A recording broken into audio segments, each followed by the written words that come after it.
Once they get hired, we're going to train them because other fire departments are going to tell them, don't get on roofs. Well, you know what?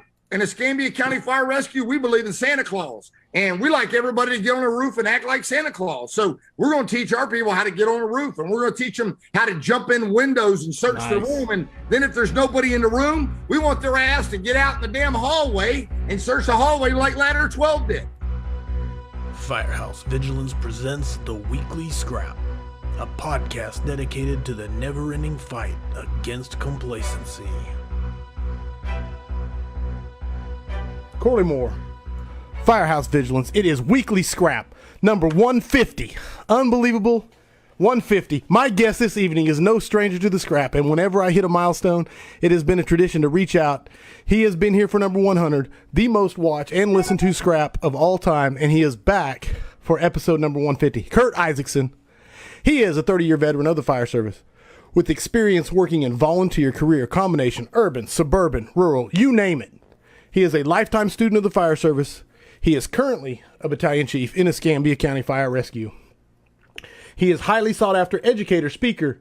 If there is a conference worth going to, he will speak there. And believe me, for 10 years now, he has brought hundreds and hundreds of firefighters together at Pensacola Beach with his world-class conferences. I could go on and on and on, and everybody who knows him knows that it's true about everything this man has done for the fire service. That's not why we are here. Welcome, my brother, Curt Isakson, to Weekly Scrap number 150. Awesome, man. Thanks for having me on. Excited. Got my I'm not a big energy drinker guy, but I got a Red Bull. I got one of these B12s. I got a little bitty Coke, and then I got my IV water. So I'm good to go as late as we have people listening. Yes. Oh, man, brother. Already the comments are coming in at a high rate of speed. Fired up. Let's go with like 400 flexing arms from Tank Morris. Man, there's too many to even start reading them. They're just scrolling by so fast. So let me get it through it. Is there anything I missed in the intro? Anything you would like to add to the intro? No, man. It's just, it's okay to love the job. Yes. 100%. Audience, please get your questions primed and ready. Kyle Ramagus is in here looking for the best questions to send on the laptop so that they won't be missed. So throw your questions at Chief Ike. If you've been fortunate enough to go to the CF Tactics conferences, you know how awesome this is going to be. If you've heard him speak live, you know how great this is going to be. So get your questions ready and throw them. This one should get interesting. I have to, everybody can notice that it's starting to look like a NASCAR here because we actually got sponsors for the scrap. First time ever, 150, first time ever for sponsors for the scrap. So I want to mention them. Flame Natural Decon, the Decon Soap, Key Hose, man, the hose experts, Fast Rescue Solutions, and Sims You Share, simsyoushare.com. So I have to mention that because I love the fact that we actually have sponsors for the scrap now. Final note that I want to bring on before we get with the scrap, and that is there is a Jim Ellis benefit shirt out there, and I want to mention it. You can just type in Google, just type in Jim Ellis benefit shirt. It will pull it up. You can find it. All benefits are going to Brady and Ryan Ellis Education Fund, man. It's a great cause, and so I wanted to mention that before we got going. So, and if they can't find it, they can just go to County Fire Tactics. Scott will make sure it's up there. If they scroll down, they can click on the PayPal to donate for their college fund. Perfect. We won't get into it too much, but Jim's an original foundation instructor that helped build A-Troc. Awesome. No, and I'm glad. Yeah. So CF Tactics has a link there, so go there and support it. Beautiful. That's it. We're ready to get right into it, brother. Are you ready for this? Let's rock. I'm going to kick it. Okay. You tell me when you want to show slides, okay? Because I'm basically at your disposal, so you let me know. But I'm kicking it off with the year of the rescue. I don't think there's a bigger thing than the year of the rescue right now, especially when it comes to your message and your passion. So talk to me about it. First, I just want to talk about we are the lucky ones. And this is something, I've just been thinking about. And, a lot of it really came to mind with when Jim Ellis passing and, not to get into a lot of details, but, if you're into the job and you network and you have friends around the country and you travel, whether you're a student going to conferences or you're an instructor, you're a teacher, you're just going to branch out and meet so many other people. So you're going to be more susceptible to having a more emotional impact as we lose brothers, whether it's at a fire, from cancer, medical conditions. And that's going to bring, pain. It's going to bring, we all know what it's like to be in the job, be at the firehouse, and, whether we get a text or a tweet or we see something on Facebook, we're going to feel pain that those that do not network or get into the job or whatever, there's doesn't make us better than them. But I'm just going to say, man, my new thing is we are the lucky ones. And I don't say that in jest. I don't say it lightly. I say it where I'll be saying it in the future with tears running down my eyes that, I go back to losing my father and what an impact it was. As 2016, I lost, a very close first cousin, a childhood best friend, Matt Negley to suicide, my dad to cancer. It was just a real bad year. And it would be so easy after 2016 to be, just feeling sorry for myself bad. But at the end of the day, we are the lucky ones to have people that we love, to have a job we love, to have a passion and purpose and a drive. And I've said it before that, people will reach out to me, they'll message me, they'll call me, they'll text me. And, how do I deal with being on the job and being into it and being ridiculed or picked on or, suppressed because I want to go to a conference, or I want to read a fire magazine, or I want to, buy the film Burn when it came out. I mean, I could just go on. And you know what? My new thing is we are the lucky ones. And you just got to tell yourself that you're the lucky one, that your occupation, your job, and if you're a volunteer still, that we are the lucky ones, that we get paid to do something that's more than a paycheck, that's a job, that we truly, when we're not at work, we think about it. And those people that are not, they're great, man. There's some awesome, phenomenal firefighters, fire officers out there that do it. But you got to start telling yourself, man, you're the lucky one to be ate up, be into the job, love it, and get paid to do it, to have a job you do. And I'm just getting a little notification here. We got a working fire 100 Redwood Circle, fire in a stairwell at Wellington Arms. I've been to a bunch of fires there this year already. It's an apartment complex that we're getting more and more frequent fires at. But is it going to be the shortest scrap on history? You got to go? Nah, I'm not leaving. Okay. But the picture used for the scrap was actually at a fire at Wellington Arms. The picture used to advertise this 150 scrap. But, people just start telling yourself, man, I'm the lucky one. We are the lucky ones that we would want to have an office. Let's look at Corley there. Look behind him, and he's got front pieces on the wall and coins and hats. And, some guys, they got deer hanging on a wall or fish, and there's nothing wrong with that. I'm not being funny. They're lucky too, man. They're lucky that they got a purpose, that they love to fish, and they got some. There are people that are lost, man. And I want to tell you right now, my son's going into his junior year at the University of Florida, and he's studying biomedical engineering, and he's looking to study, to get into med school. And right now he's at a crossroads, thinking maybe going into his third year at the University of Florida, if maybe he wants to change to mechanical engineering instead of biomedical engineering. And what will that open? Because he's thinking about going to the Navy, and he thought maybe he wanted to do the Navy SEALs. And I'll tell you that it's okay that he doesn't know where he wants to go. It's okay that he's a little divided. My daughter's going to the University of Florida October 17th or August 17th. We're taking her down. She didn't even turn 18 until August 18th. The day that she shows up in Gainesville, she'll turn 18 going to college. But she's not really positive what she wants to do in life. And, I'm not worried about it. It's my kids. But I never had that problem.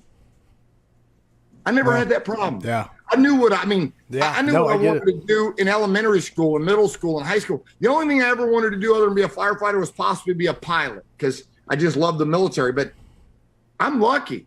I'm lucky that I knew what I wanted to do. It was easy, and I went after it. There's just so many people out there that they don't really know what they want. They're lost. And so if you know what you want and you're not lost, man, that's killer. I mean, that's a big deal of what we have to do to be able to wake up and have it. And I've said it before, man.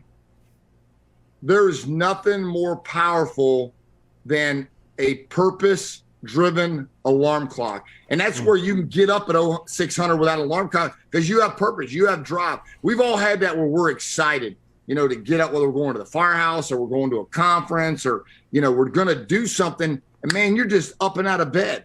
And it's not every single day, but that is special. So we are the lucky ones. We are the lucky ones that we have an occupation. We're on a Monday night, maybe after some of you put your kids to bed or you've had dinner or whatever, you got your AirPods in, and, maybe it's husband, or maybe it's your wife that's letting you do this because they support you loving the fire service, and you want to get in here and listen to me ramble and Corley ramble, then we are the lucky ones, man. We got something that we're doing as a whole. And so here's how Corley will do is Scott's going to manage in the comments. They'll write it down. Corley, you don't have to do anything, but I'll ask a question, and then people will just put down, they'll type in the comments the answer, and then Scott will do it. So we're just going to right off the bat give a free conference away to Water on the Fire, so we're not waiting for anybody that can tell us what this year is and what I believe it is. This is the year of what? Of what I've been saying since January 1st. So this is the year of the, whoever types it in first is going to get a free Water on the Fire pass. Scott will write your name down and have a free pass. If you can make it, you can make it. If you're not, you're not. They're not transferable because we don't have time to manage giving away and changing passes. And, we're going to pay the fee at the coverage for CVET and Reg Fox or Red. So I'll say that again. This is the year of the what? And then I'll go ahead and just give away a little secret, man. Thanks to my buddy Brian Brush. It's staying at my house. Nice front piece here. Firefighter rescue survey. And then another one here. And so, we think about we are the lucky ones. We're the lucky ones that are part of a group of people that are driven to put others before ourselves. We're the lucky ones that we have a bond with people from coast to coast, an occupation where when somebody in our job doesn't wake up, doesn't come home, they don't get another day, we're moved by it. And I'm not saying doctors don't do that, teachers don't, but we are special. And I wouldn't say that open to the public and disrespect any other occupation. But, man, I'm telling you, if you're ever going to appreciate what you're doing for a living now, it's now, And don't be too cool for school. I say that. I've been saying that since I was in school.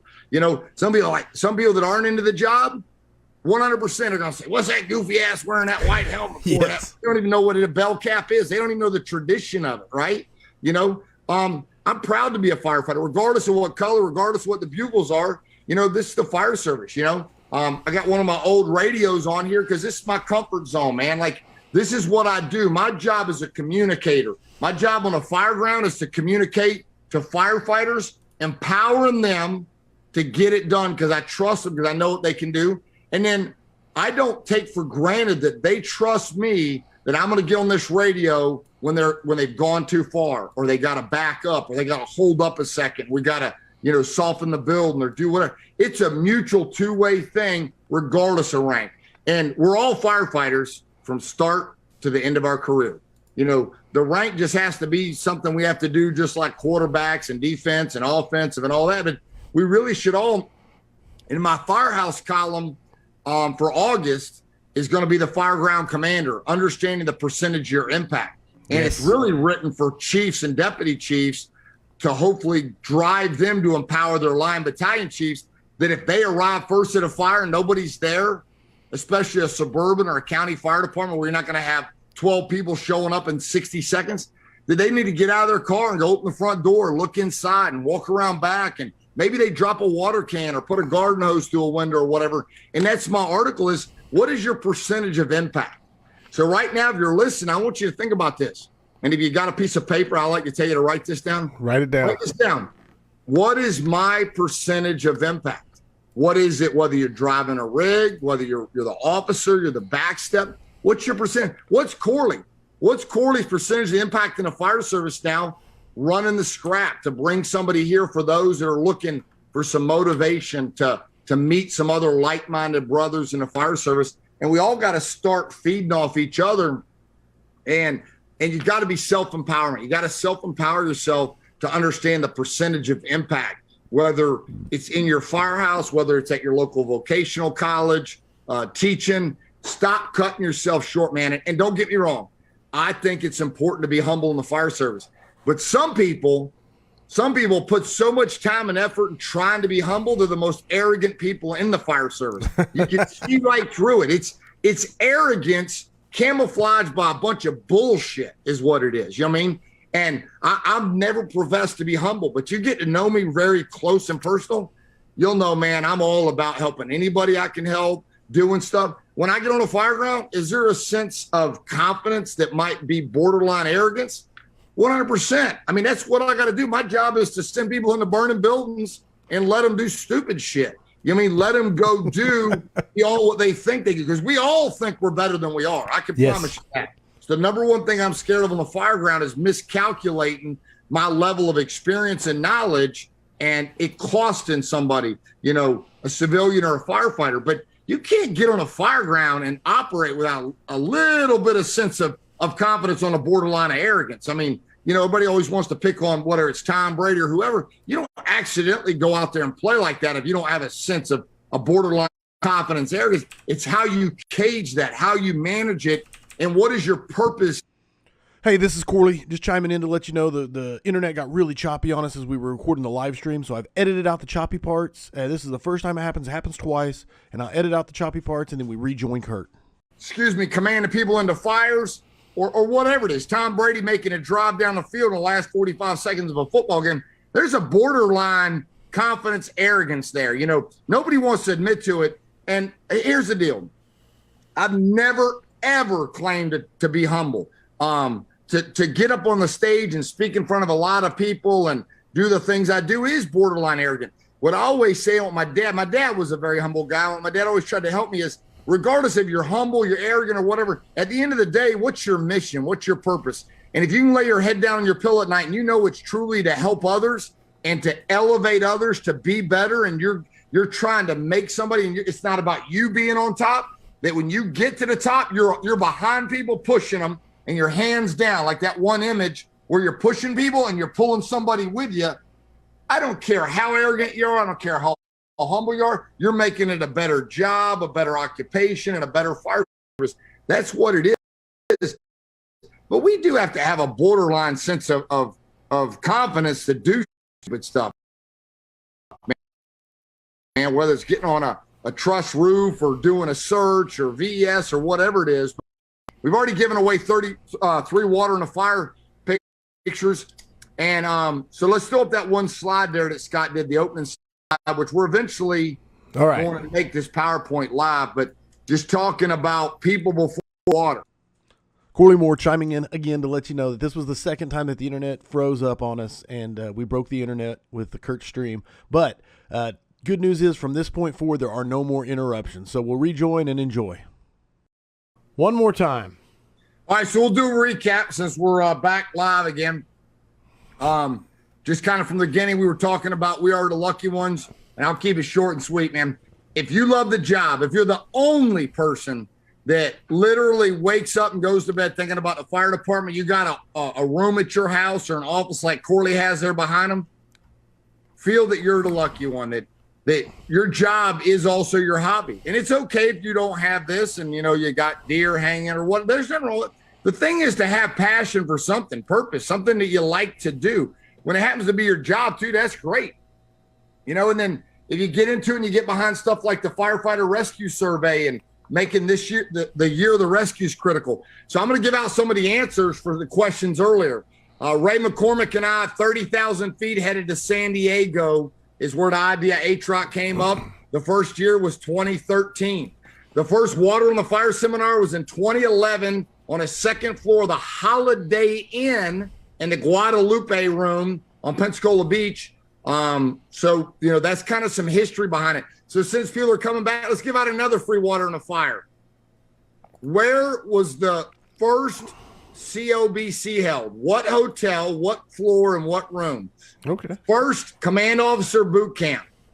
What hotel, what floor was Command Officer Boot Camp? And then what time of the year was it? So, that's a key factor there on giving out another Water on the Fire. We'll give out another Water on the Fire. This is an additional one. I'm going to keep Scott on his toes. There was a one day class. It was a seminar taught nearly 12 years ago by Ray McCormick and I. Ray and I did one of the first one-day seminars, and it was at the Holiday Inn 2 on the second floor in the Guadalupe room. What was the name of that seminar that Ray and I did? That's for another Water on the Fire, free pass to Water on the Fire, which is already over 500. It's going to be over 600. We're taking all the tables out.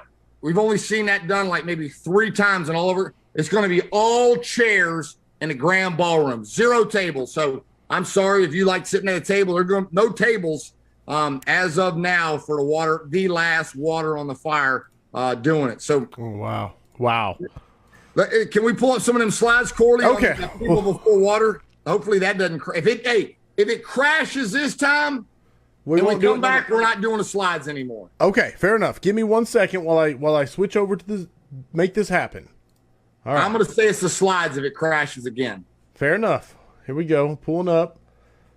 Making sure I got the right. And this is the People Before Water program that hopefully I'll get it truly fine-tuned where Scott can put it up on countyfiretactics.com for anybody to download and use to teach at their firehouse. I don't care where you teach it. It's I don't want it to be proprietary.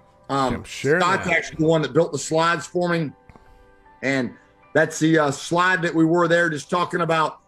2022 should be the year of the rescue, the year that we're focusing on targeted searches, oriented searches, ventilation, coordinated fire attack, maximizing UL, and the stuff from all the research, whether it be the search study, coordinated fire attack study, all those things, so we can tap into those rescues and grabs that once were not possible based on whether we got a staff fire department, additional training. Let's jump to the next slide too there. Give me 1 second. I'm setting you up because when I moved everything, when I shrunk down the size of everything, it absolutely changed. So just give me a second. Okay, that's good enough. Jump into the next slide. Yeah. So the rescue, the mission of the Firefighter Rescue Survey, no prior method exists to collect fire service grab data. This is the best tool showing how and where firefighters rescue civilians. That's critical. See, before when you read an article, I get pumped up about this. When you read an article in a magazine, and it could be a phenomenal person that I think's a badass, but let's just say they worked in the busiest company, and let's just say they made 15 grabs. They made 15 rescues, and it's awesome. And they wrote an article on it. They're telling you when, where, and how to search based on 15 grabs. You can't compare that to 2,000 or 3,000 or 4,000 when we take and we all put our intelligence together on a national level, and then we use it and back it up by UL and urban firefighters experience.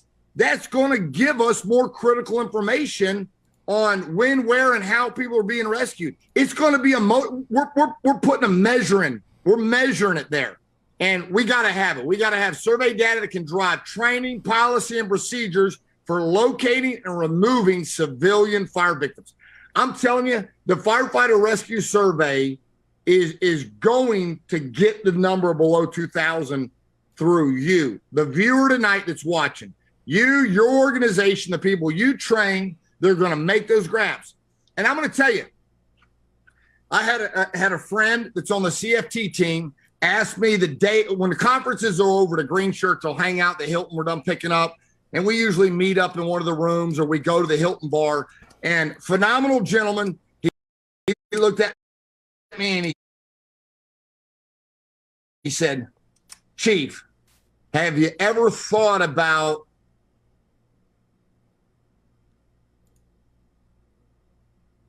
And I wasn't being rude to him. I'd probably had a couple of drinks. Tonight, I'm just drinking water and Coke and energy drinks. But I said, no, but I can fucking tell you about every one I did.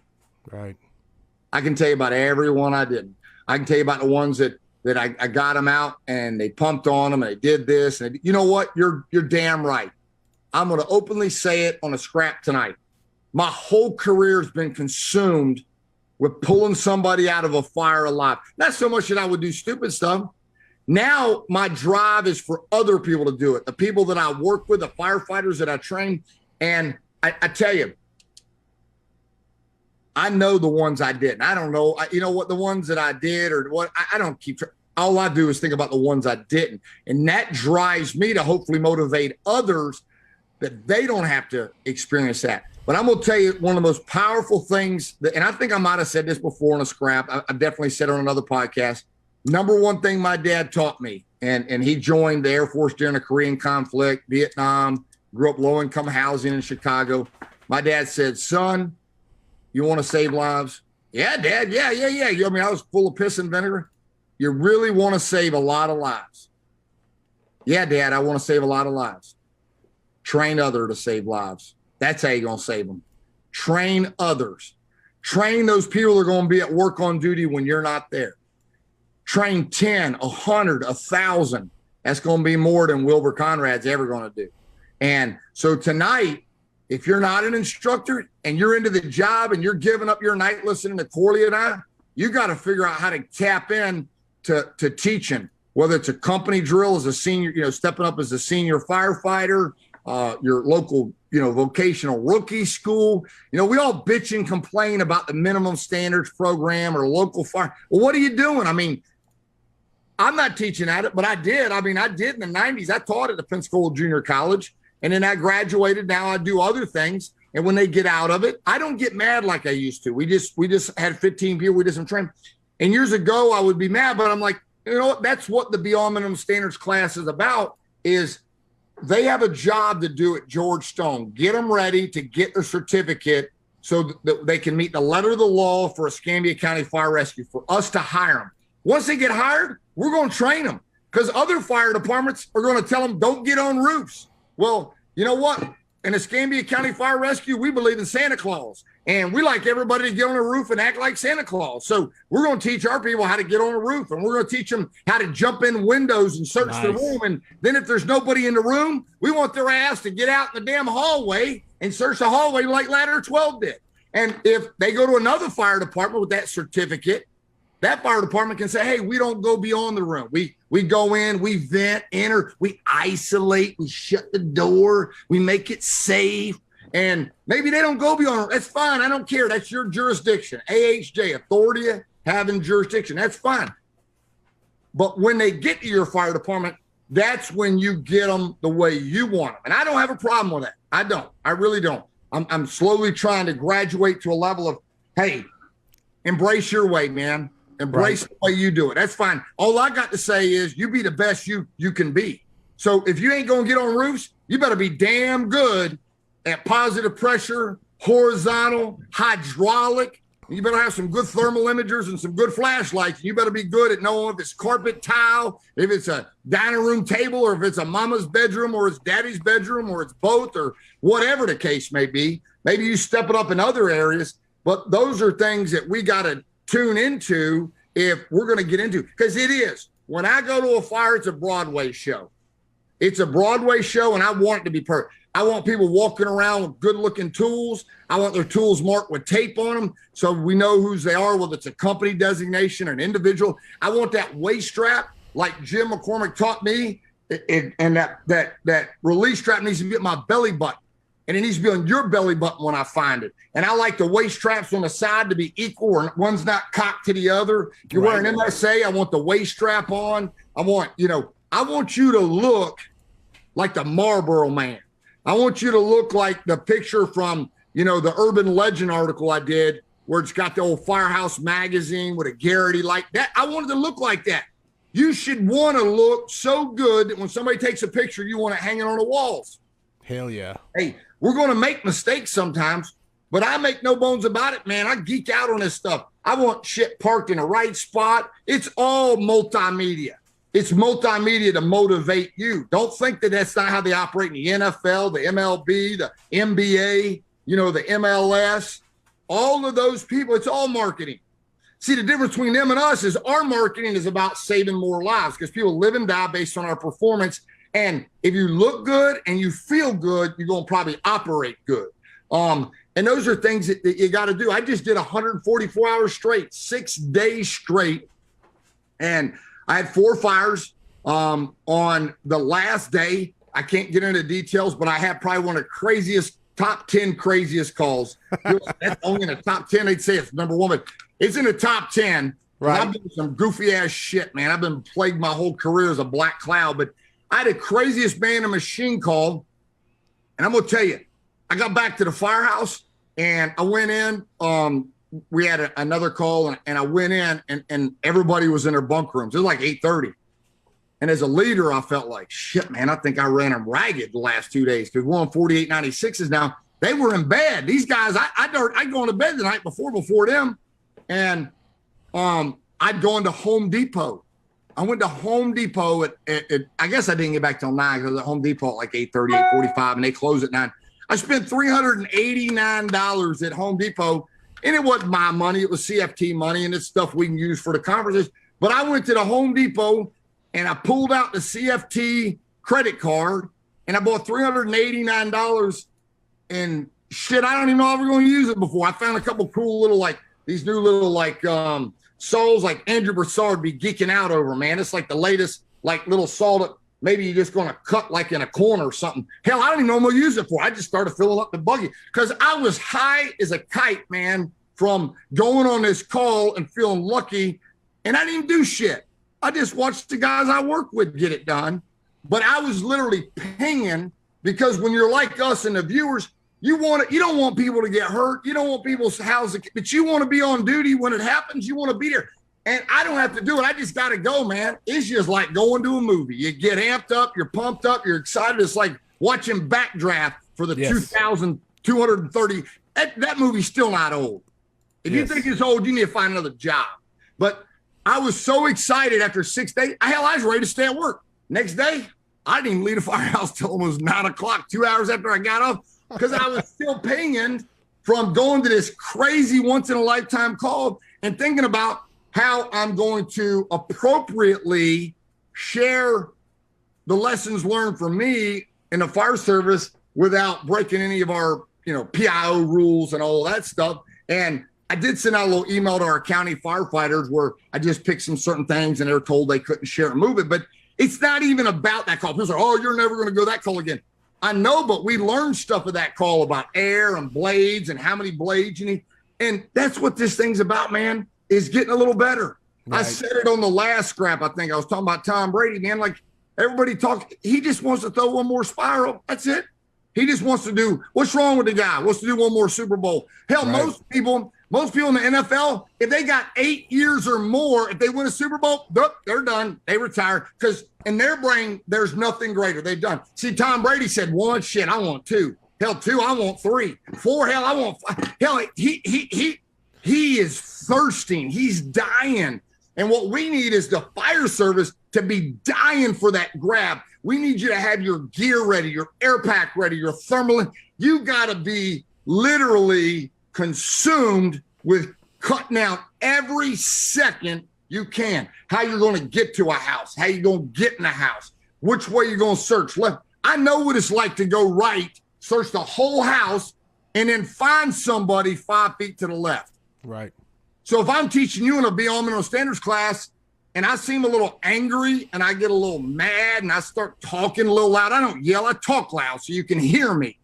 And it's because I don't want you to be me.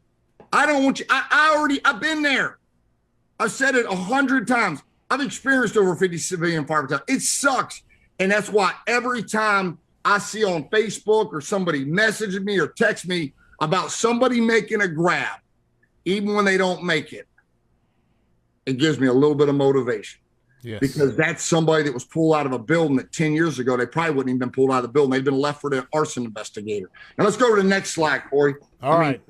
We got at least shut down by midnight tonight, so we got about 3 hours to go. Hey, right now, everything, I don't want to jinx it.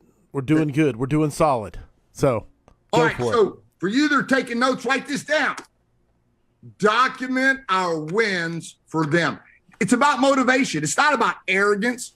It's about motivation. We got to start documenting our successes so you can speak and articulate with compassion, with mission in mind, purpose in mind, because that's what we got to do. Anybody been in a fire service? Anybody been in a fire service? Go back to 1998, 99. Carnes Iris came out.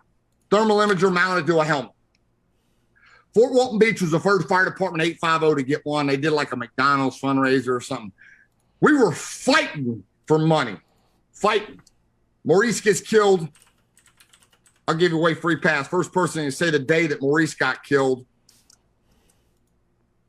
Date that Maurice got killed in the Pensacola Fire Department. When he got killed, that was I'm not going to say the year, but we didn't have them. And then that helped motivate us get them. And they weren't just for firefighters, they're for civilians, right? And then it just started, the movement started happening, right? Well, now we got to take, thermal imagers aren't just for finding people, it's for sizing up the building, it's for RIT operations, it's for everything. But we have to find a way to do what we did in 98, 99, and 2000 to like sell that we need thermal imagers. We got to never give up on selling that we need staffing and firefighters to go into buildings and pull people out. We're telling them to close the door. Somebody better be coming to search for them. In my career, nothing's going to replace this Chief smoothbore nozzle. It's just not. It's simple. It's open. It's closed. Let's move on to something else, right? The 30-inch Pro Bar that hopefully somebody answered. The correct answer, Scott's going to be 8.5 pounds. I know now that some are 9, some are 10, the max. But for the answer for the test question earlier for that water on the fire pass is 8.5 ounces, 30-inch Pro Bar, Firehooks Unlimited. Ladder 47 was the first company. But there's a point where we got to, and I've told a lot of friends this that are into the job, there's a point where you got to graduate. And I've been telling myself that for years. And that's kind of why I don't do the doc anymore. You know, I mean, like right now I'm getting on a tangent. I'm moving and all that, but I love it, Chief. Hey, I'm going to do these, and I'm going to, you know, for now I like doing it through Corley. I just think his method is good, but there's a point where you got to graduate. I was doing doc videos all the time, and you know, my message can't be diluted to where nobody's listening. So that's why I'm kind of just holding mine back a little bit. Is you got to ask yourself, where are you going? What are you doing? What's your mission in the fire service? I mean, if your mission is just being the fire chief, screw you. I mean, I don't have a problem with you. My mission wasn't being a battalion chief. I really don't care about rank. My mission's about going to fires and I'm going as good as, I don't care if I'm the fireman, the driver. Mine is like everything goes right. Hell, if one of my companies reverses out to the plug to pump it, I guarantee you I'm walking down to that hydrant. 600 feet away is the chief in command. I'm walking down to the hydrant. I want to see that guy or gal, you know, that pump the rig. And I'm sorry if I always say, guys, on our job, everybody's male except Haley, and she's a badass, and she's not going to get offended. So we only have one female on our job. So I take away the gender. You know what I'm saying? It's like firemanship. It has nothing to do with male or female. But I'm going to walk down there, and I'm going to check and look at it. And if it looks good, I'm taking pictures. And if you're pumping that hydrant, you see me taking pictures and videos, that means I'm bragging on you to somebody. I'm sending that video to somebody. Might be Kyle Romagus or Dennis Laguerre. Somebody gives a shit about zeroing out hydrants and fully tapping them and, you know, that extra water. And I got a guy, man, and I'm going to throw him out there. Garrett Father, he's on Engine 11 on my battalion. Man, that guy's made water for me at fires. I mean, we were at a fire in the middle of damn nowhere, big old farmhouse, storming like crazy. We're in Alabama, no hydrants. I just went up to him. I said, hey, Father, man, just give me some water. He's literally running down a driveway like 200 yards, coordinating all these tankers, which were well-intended people that are driving rigs. Some guys, you know, just retired people. They haven't been in the fire service. You can't get mad and yell. And they got their ass out of bed for free, and they're bringing you 2,500 gallons of water. You don't get rude with them. We need them. There's not enough population to pay somebody to do that. So, but Father went out there and man, used diplomacy and he coordinated it. And I'm going to tell you something, as a team effort, the fire went out and I got some impressive pictures. Big old farmhouse burning like crazy, where one guy, percentage of impact, and that's going to be the August article in Firehouse magazine on my command success column, is fireground commander, but sizing up your percentage of impact. Think about that. Sizing up your percentage of impact. Fathery has been to a bunch of fires, man. We're one person driving a rig, and he wants to be there at the fire. But when he reverses out, he's going to get that rider. He's coming forward. You know what? And when I was writing the article, Depth on the Bench, and Firehouse was my article last year, and just talking about, you know, in football, 11 on defense, 11 on offense, and soccer, there's 11 start. Well, shit, everybody starts in a fire department. It's the American way. Everybody gets a trophy. Right. You know what? It's sad, but we don't put you in timeout. We don't put you on a bench. We just figure out somehow to surround you with good people. So when we get those good people, we got to tap into them. We got to rely on them. And I hate it for fathering, man. If I'm going to a big fire, dude, I'm looking at my roster. I got a clipboard in my front seat. I got one in the back. I got one in my front pocket. And I'm like, how do I get fathery in charge of providing water? Right. Yes. Yes. Person for, and everybody listening, you should want to be, fathery. That's what you should want to be. You should be that person that, like, the chief or fire ground commander's like, man, I need them at this fire. And I could throw out a bunch of names, but that's who you want to be. And man, you want to talk about making me feel 10 foot tall. When I worked in Pensacola, and first thing I was on a rescue. There's only two of us, but it was a heavy rescue. So we had all the tools and equipment, and we went to fires. We were going to jobs. And my lifelong best friend, George Foss, and I were on it. But man, you let T.I. Baker, the other day I wore a blue button up on Facebook in honor of him. He's no longer with us, retired from Oklahoma State, man, took every National Fire Academy class. He was a general contractor, built houses. Dude, man, if he got on the radio and called me and said, Ike, if he just said Ike, I mean, not Rescue 31, not Ladder 11, he called me Ike. I'm telling you, I wish I could have told him while he was still here on earth with us. Like, when I heard that, I meant like he's looking for me to get some shit done. You know what I mean? Like, like Ike, I need to get you on a roof or whatever the case may be. And, because I wanted to please him. I wanted to make him happy. All I ever heard was how awesome he was as a fireman. Now he's this big guy, taller than me, bigger than life, formal education, fire service education, firefighter for a long time in the 70s, and a driver and a captain. And man, when I went to fires, I wanted to please him. And if he came over to me and said, hey, Ike, why'd you break them windows? Man, my pulse went through the roof. I just started talking so fast, making shit up, hoping he'd say, all right, sounds good. At least you got an answer. You know what I mean? Like, that's what it's about. But back to this, we got to document our wins for them, man. We got to start grading ourselves. Yes. Everybody's got the answers to the test until it's time to take the test. 100%. You got to start taking your own test. You got to start grading it yourself. You got to start taking your own tests and grading it yourself. You ain't got to share with anybody else. I got guys on my job want to know where all these videos are. I got hundreds of, over the last 20 some years, of fires that are filmed. I've never even watched the video on some of them because it didn't, they're just irrelevant. Some of them I've watched it 5 times, never posted, never shared it. You know why I ain't posted or shared? Because I look stupid in them. Yeah. I'm not going to go around showing them, but it helped me. That's what it was about. It helped me, like, to see what I did or did. We always have this perception of what we did or didn't do.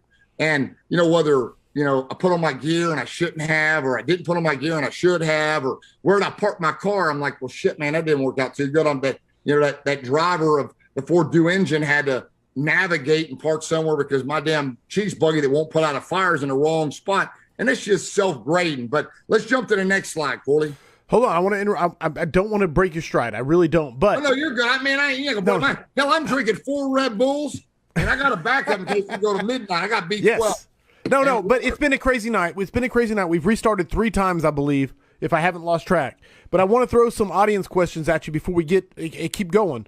So, are you good for some audience questions? Hell yeah, let's go. Here we go. Aaron Hashidin said, other than CFT conferences, because that's a given, which conferences would you recommend? Had a great time and learned a lot at the Fire Officer Boot Camp seeing both of us. But other than CFT conferences, which I think me and Curt are both huge fans of the CFT conferences, but other than those, which one would you suggest to people? This is no lie, man. And I'm not a politician. They're all good. They're all good. And we're going to go down. This is a good question. We're going to go down. That's a great answer too. Go ahead. We're going down a sidewalk here. Have I had stressful days where I'm trying to figure out how to pay the bills for the conferences and, COVID and, at the end of the day, the hotel and they got to have their money. I've had weak moments where I got insecure, sensitive, thought I was like fucking running a McDonald's and Burger King moved in next door. I ain't McDonald's. I'm not Burger King. I'm not here to sell hamburgers. I'm here to sell and motivate others to motivate others. And if there's one thing that I've graduated and I've grown into is I'll support anybody's fire conference. At the end of the day, you know what? Do I think there's going to be too many? No. But the audience, the firefighter, the fire departments will determine that, not me. At the end of the day, if there's a fire conference and 30 people show up and those 30 people can't go to another city because they got a kid that's bedridden, you know, or a kid that, you know, whatever, everybody's got their reasons, man. They got to make a living, you know. Nobody really knows the challenges of what somebody has at home.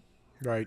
But when somebody has a fire conference and people can attend it, they can't come to Pensacola Beach, or they can't go to the Lake of the Ozarks, or they can't go to Carolina Days or Carolina Beach or Syracuse, wherever.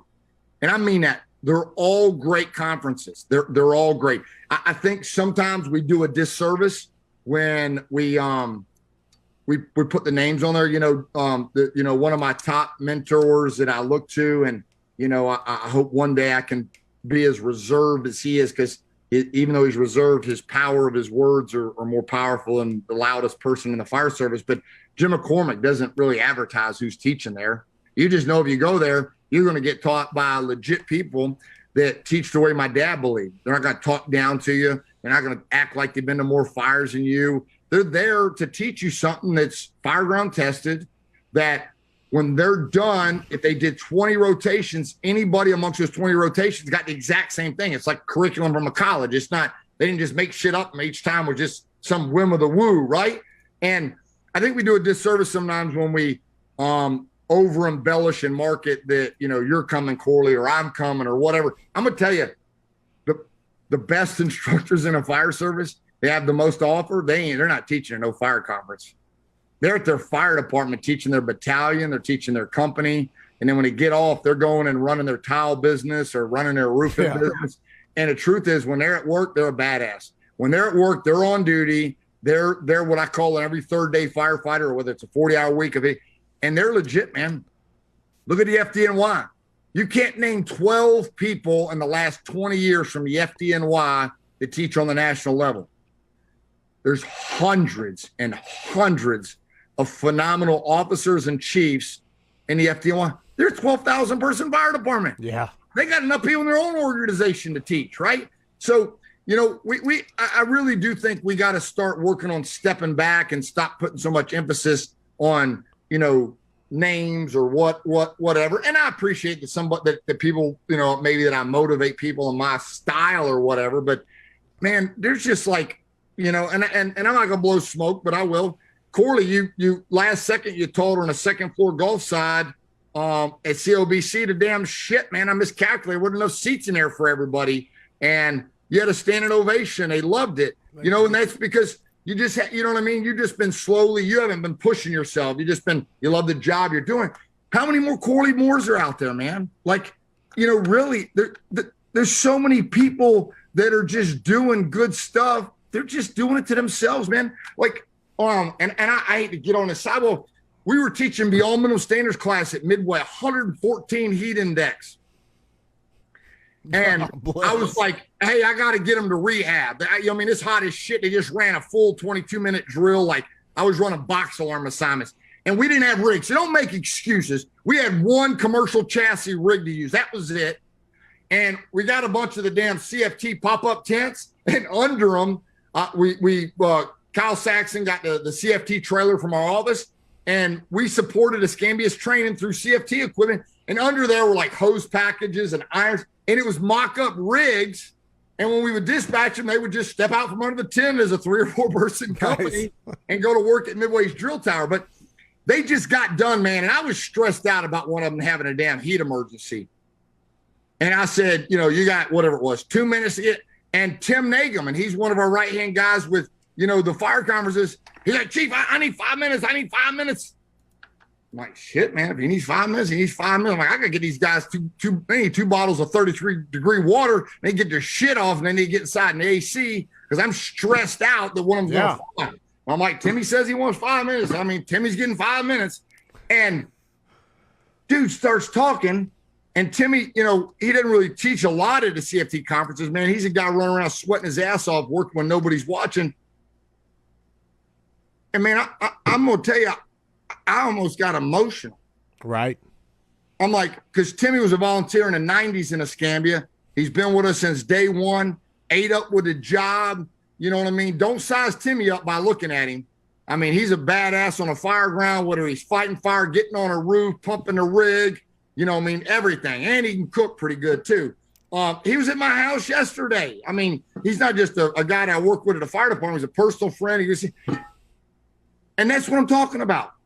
See, Timmy's not the guy that's going to come knocking on the door. Hey, can I teach? Can I teach? Can I teach? He's not. I mean, shit, he can get all overtime he wants at Escambia at time and a half, going to fires and doing it, right?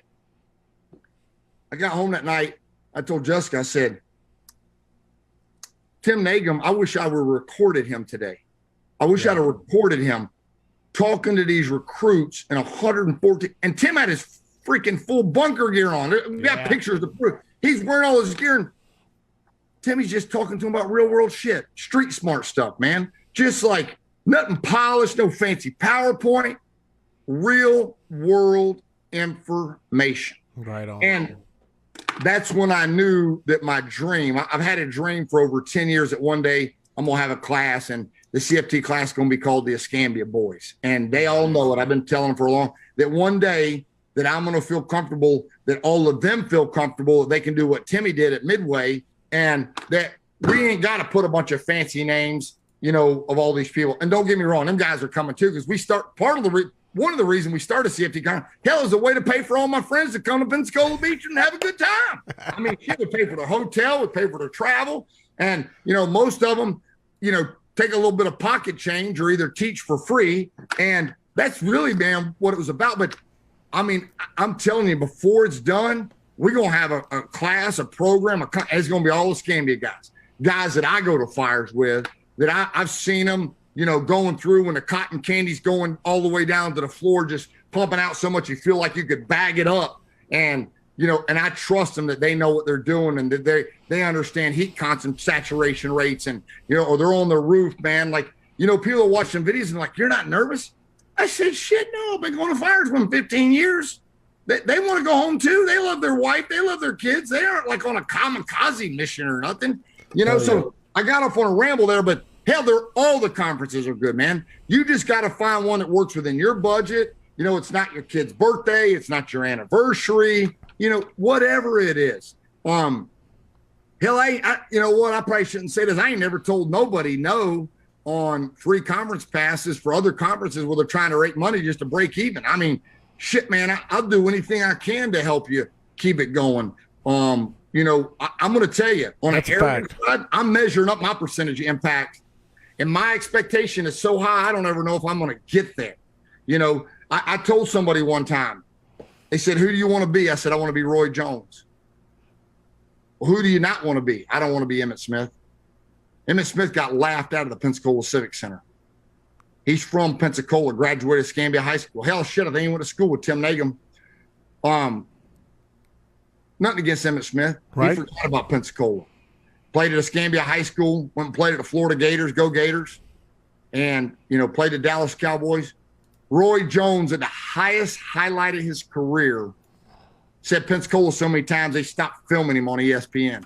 Because he was saying, well, my boy Pensacola, Seville Quarter back in the day, he didn't know how to, he like Mike Champo. He'd be walking down the street, going with his friends to dinner, and somebody walks up to Roy Jones, he ain't going to not stop. He's going to talk to him, and he's going to need one of his buddies like me walking up to Champo and saying, hey, I'm the dick. He's got to go. It's my time. You know what I mean? And that's how Roy Jones was. And I tell people, it sounds arrogant.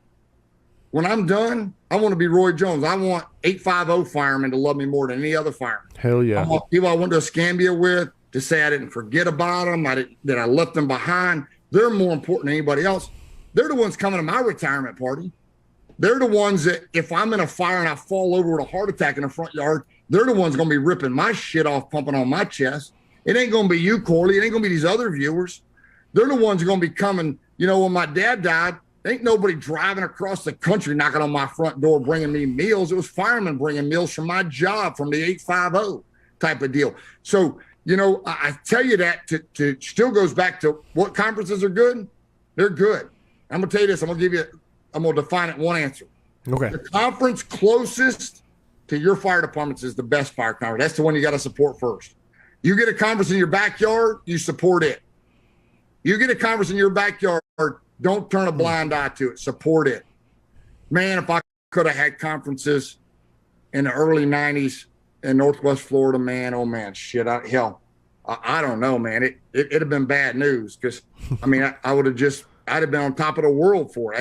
It would have it'd have been everything, So that's a question. We'll move on to something else. That's why I love you, Chief. 100%, Curt. I love you. You just ranted and brought it home. I don't think anybody does that as well as you do. So take the compliment. Kevin Tarapchak wants to know, and I love this question coming at you. How do you handle the target because of your passion and love for the job? Well, I'm not. You know what? Here's the deal. I finally got the message out so good. I'm not even a target no more. We made those shirts a couple of years ago. I'm done being a target because people gave up. They finally realized they didn't make me sweat. You know what I mean? That like I moved on. I don't engage on the internet anymore. Like I haven't engaged in years. I don't argue with anybody on the internet. I finally woke up one day and realized that some of the people I look up to the most, they don't do that shit. Why the hell was I doing it? You know what I'm saying? I don't know any of my mentors that have ever engaged in frivolous debates that are never going to be won on the internet. So I don't worry about it, man. What's most important to me is that, we're the lucky ones, man. Like I said it, before July 4th, Eric Tolan, Denver Fire Department, him and his wife, his kids, come stay here. Todd Edwards, Kathy. Todd's got his own training business. Anthony Roette's got his own training business. Dennis Laguerre's got his own trainer's business. I could keep naming guys that teach on CFT team. They got their own. We're not in competition with each other. I don't want to manage anybody else. I will never, ever want to have to somebody pays me to pay you. Shit, man. Yeah. Just pay you. I didn't earn any of that money. I didn't mean to get off on that, but and then my bromance buddy JJ Cassetta and his family, they've been coming since his kids were born. They came. And I feel bad if JJ's listening, man. By the time he got here, I was so exhausted. My kidneys were hurting. My liver was hurting. I did 18 days off. And I'll just be honest with you, man. I had to go to work to dry out. We were just partying every day, going on a boat. And in the sun and the heat, man, I was trying to hydrate. And then I went to work for 6 days. And then as soon as I got off, Brian Brush and his family were here. They went out to the Hilton for a couple of nights because I'm going to work tomorrow. But, so 4 different firemen from 4 different cities that I communicate with on Thanksgiving and Christmas, right? The people, I got a lot of friends in Northwest Florida I love, but I'm not worried about being a target. I got more friends and I got time to talk to people, man. Let me tell you something. There's a picture. I took it down because I really didn't mean to put it up. There's a picture of JJ and I that looked kind of goofy on one of my posts a few days ago. And, people said some stuff and they're going to feel bad, but it was a picture of JJ and I literally after we got notified that Jim had passed. And it was just kind of a picture that I took to save to look at when I'm on an airplane flying somewhere that we are the lucky ones. And,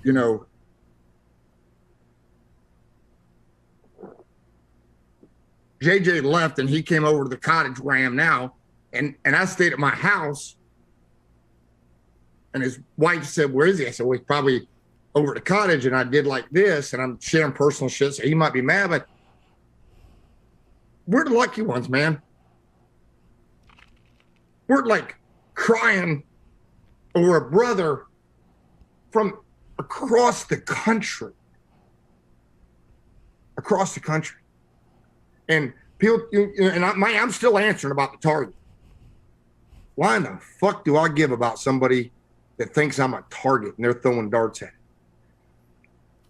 You know what? I can't go back and slow down at H-Rock and give Jim Ellis 5 more minutes. And I said it on Facebook. He is the most powerful man from the back of the instructor cadre.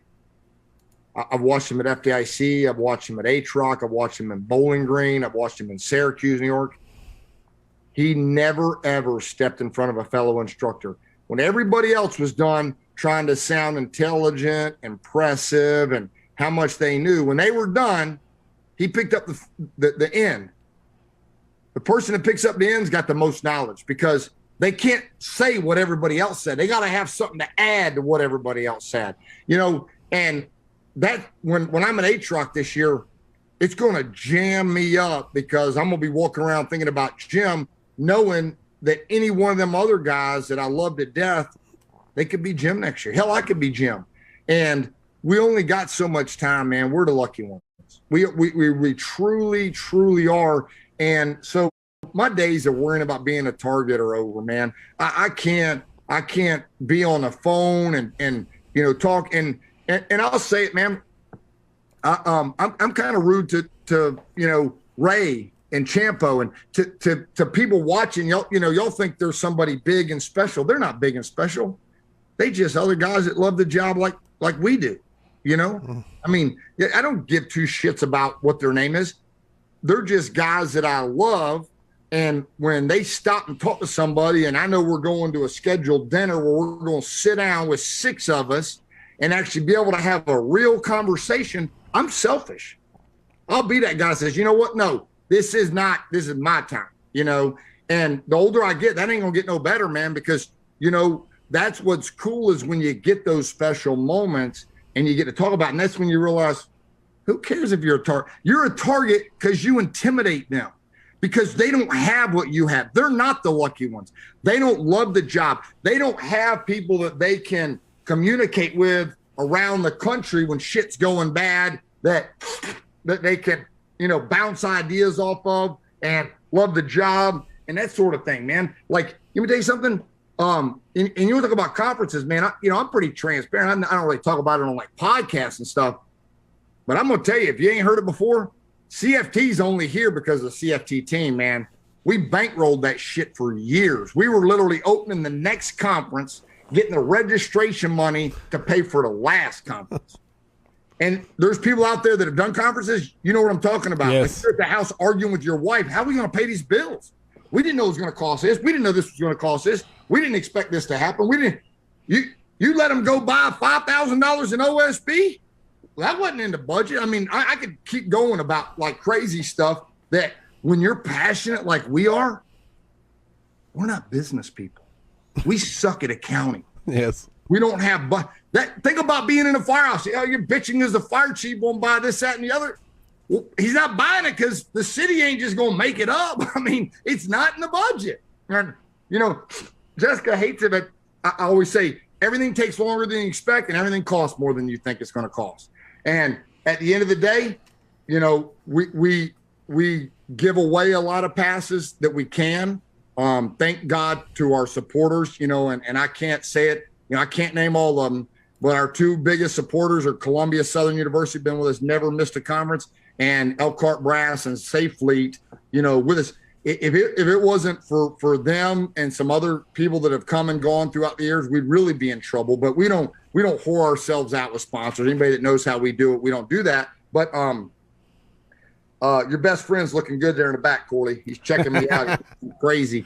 But we couldn't have done it without the CFT team. So why would I be worried about being a target when I got all these people backing me up, man, against all odds? And I'm a target in Northwest Florida. I got people that literally, they probably call themselves Christians. I mean, why would anybody be praying, for something to fail? I mean, shit, man, I just pray that my family comes home safely. I don't say stupid. I'm not going to get into religion on here, but, like, people just do some goofy shit, you know what I mean, to just want to sabotage. That's what I'm trying. They want to sabotage stuff. I don't worry about them, man, because I got too much power.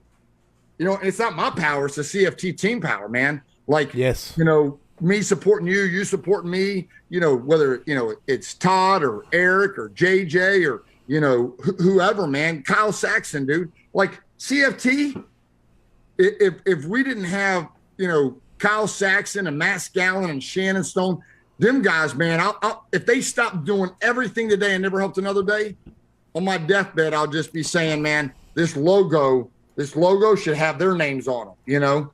And we'll give out another water on the fire pass. Okay. What is 201? What is 201? That's another water on the fire pass. 201. What is 201? Another water on the fire pass. And you know, that's just, man, like we couldn't do it without those guys, you know, and I don't worry about who likes who or what, man, you know what? I can like you and somebody else I'm best friends with doesn't like you. That's all right. We just want all three come together, man. I'll just associate with you guys on, you know, different days. And that is one thing I could say this is my best year ever of not engaging in frivolous, negative conversation about other people. Because I've been just as guilty of it. And man, I didn't really set it up being a goal this year, but I don't get in frivolous, negative conversations. I don't waste my energy anymore. I used to do it, man. I wasted so much time. I'm focused on where I'm going, you know, what I want to do, what my percentage impact's going to be. And I'll tell you this, my impact is only going to be achievable through others. 100%. I need you, Corley.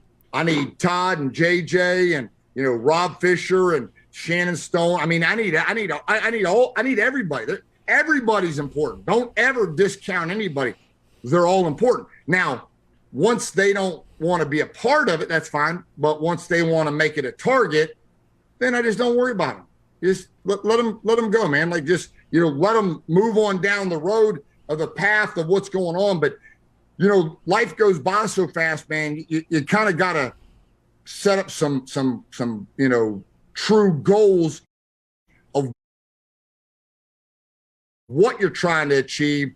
And then you got to start, you know, like charting the course of what you're doing and how you're doing. And real quick, just because people are on here, I want to give away a couple of passes. I this morning, Brush and I were sitting there. My buddy JJ just texted me bromance. And even my kids will tell you I got a bromance. JJ's one of my top, but I got other ones too. But you know, man, people are jealous of that shit, Corley. People are jealous when we love other people in the fire service like we do, man. It just you know what? But don't worry about it. That's all right, man. I don't care. You know what? All that matters is if my wife's okay with it. Fair enough. We don't in my house, we don't call, you know, those guys, you know, uncle.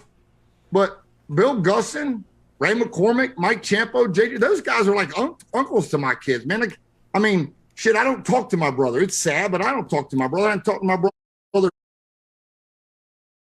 5 times in 15 years. But you know what? My kids grew up at the Hilton on Pensacola Beach, literally around those guys, watching how they are operating, knowing I was sharing hotels rooms with them. Sleep, man. I mean, to my kids, that's like Uncle Ray or Uncle JJ. We just call him Mr. J. But man, like, you know how many people wish they could have that many uncles? Shit, man. So I got to pull up my notes here to give away some free shit. We're giving away all kinds of stuff. And I don't know how many water on the fires we've given away yet. I don't either. Brother, I'm counting on you and Scott, and me and Scott have been texting a little bit. We're going to go back through the chat to make sure we get everybody that answered. But go ahead. So I broke his concentration. Hey, I got it. When was the first CFT ODP? When was the first County Fire Tactics Officer Development Program? What year was it? And where was the first CFT ODP taught? Where was it taught? And I'm going to just help you out. It wasn't the Hilton. First CFT ODP, what year and where was it taught? What location? And then we'll probably give away 2 for that one, water on the fire for people, just because I want guys. And who taught at it? Because it was a bunch of different people. And I'm going to go ahead and give out a little trick and nugget. That one wasn't Monday through Friday. It was almost 100 hours. It was 1 day a week for 10 weeks. Oh, so it was basically just local people. I wanted to be for sit. And I'm going to tell you something. We lost money, man. We, like, even though we thought it was free and they didn't charge us, we didn't even make enough revenue to pay for guys like Todd Edwards. I'm going to give out some names. Mike Lombardo. We paid for their travel. Them guys taught for free. They didn't take any money. At all, zero. Wow. And even though we just paid for their travel, shit, they stayed at my house. We couldn't even afford to put them in a hotel room. They slept at my house. We put them on Rick Colomay. So some of y'all had the game, but like, you want to see why I get emotional? These guys, man, they don't got to put their name on a map. These are grown ass men. Them chiefs in their fire department and shit. And they're coming and staying at my house. If they ain't typed up the answer, then they lose. It was at Midway. And then less than 2 miles down the road, we go up to Midway, full day class. Then the class is invited to come sit on my back porch. Yeah, my wife's special. Yep. Once a week in the afternoon, a bunch of firemen sitting on my back porch having cold drinks out of a cooler because we couldn't go to the bar because I felt like I had to buy drinks. I didn't have no money to buy anybody drinks. Right. 5 years ago. Right. Thank God that Chief Kanzig and Midway supported it. And we did it. And I'm going to tell you now, ODP is our most financially successful thing we've ever done. And this is a true story. It financially foots the bills for some other conferences. In a business world, what they would do? They would shut the ones down that weren't making money, and they just keep all the money from ODP. Yeah, just do like 3 ODPs throughout the year. Yeah. I can't do that, though, because the people that built it and made it successful, the first one, Shannon Stone was another instructor, that the people that made it successful and poured the foundation, I mean, they believe in hands-on training. So, like, I just can't get into the world of just lectures. But at the end of the day, on a business model, it makes a lot more sense. You get a couple people speaking, that's it. There ain't no props, there's no overhead. You don't have to have all the, like, you start flying 12 people to town for one training group, man. Just the travel is expensive. And, I've always been, man, I don't want to tell anybody no, they can't come. You have the courage to call me, you're probably coming. You know what I mean? Like, so those are things that are important. So another water on the fire. When was the first heavy rescue seminar? The lecture. Where and when and who taught it? On Pensacola Beach. 1 day heavy rescue seminar. Where, when, and who taught it? It was one person, instructor, a 1 day seminar. Lots of good answers coming. I love it, man. Right, here's another water on the fire conference pass because everybody wants water on the fire, man. It's a month away. People's shit's still open. People are worried about COVID shutting down. I will be there. I'll tell you this. If you win a free pass, get with me and I'll make sure that we find you a hotel room that's not them stupid prices. I'll free up one of our rooms. We'll get you somewhere around 150 a night, or we'll partner you up with somebody else so you're not wasting money out of your pocket and get you an affordable rate.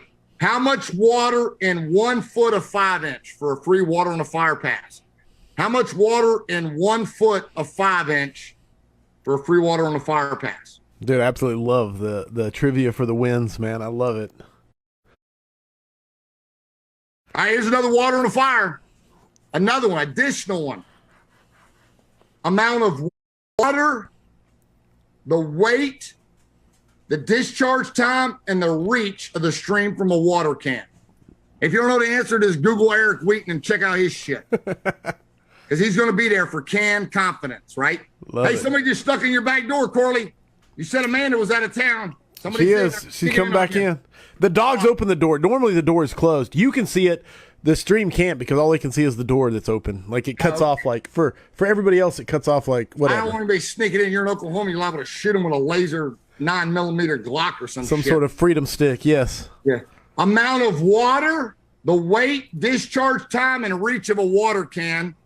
And for technical purposes, we're going to go with Eric Wheaton's numbers since he's one of the CFT team guys and teaches. Check out his website, VenatorSearch.com. All right, we're going for another water on a fire pass for guys that are still holding on while I got them right here. All right. Size and length of the booster backup line. And for a bonus to beat somebody else out, what's the color based on Escambia County standards? Size, length, and color of the booster backup line for people before water for the booster backup. The Escambia County Fire Rescue has been doing for 22 years, where we'll literally send the first 2 rigs straight to the scene because we're more worried about making a grab than we are running out of water. For a private dwelling fire that UL and their burns proved that most of the time, even for a rocking fire, you don't even use 200 gallons. I can't count how many times. Hey, we're just gonna give another water on a fire. Shit, let's just do it. How many water cans in a 750-gallon booster tank? You better be typing it up quick. How many water cans in a 750-gallon? So if you're carrying 750 gallons of water in your booster tank and you pull up, how many water cans is that? And you can't put out a bedroom fire? You're screaming, give me a hydrant, lay me a line. What you need is some more people to help you stretch that 1 3/4 and use that 750 gallons of water. You need somebody to be searching simultaneously to make a successful graph. Can we put the slides back up? Because this is what we're talking about right now. I can. Yeah, no, 100%. Give me a second. Yeah, let's make this educational. Some guys are probably on duty. They can write this shit up in Firehouse web. All right, throwing that up. I Give me a truly second. am just drinking Red Bull.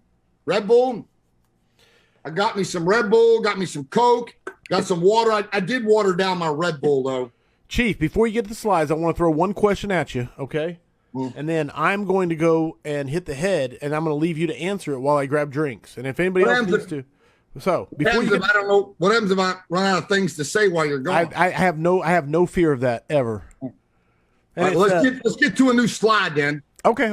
Oh, you're going to get a question too. Like, you can ask me the question, but let me just make sure I'm on a good slide that I want to talk about. You tell me which slide you want. I'm moving through them. Keep going to the next one. All right. Right here, we'll leave it right here. This is good. Back up.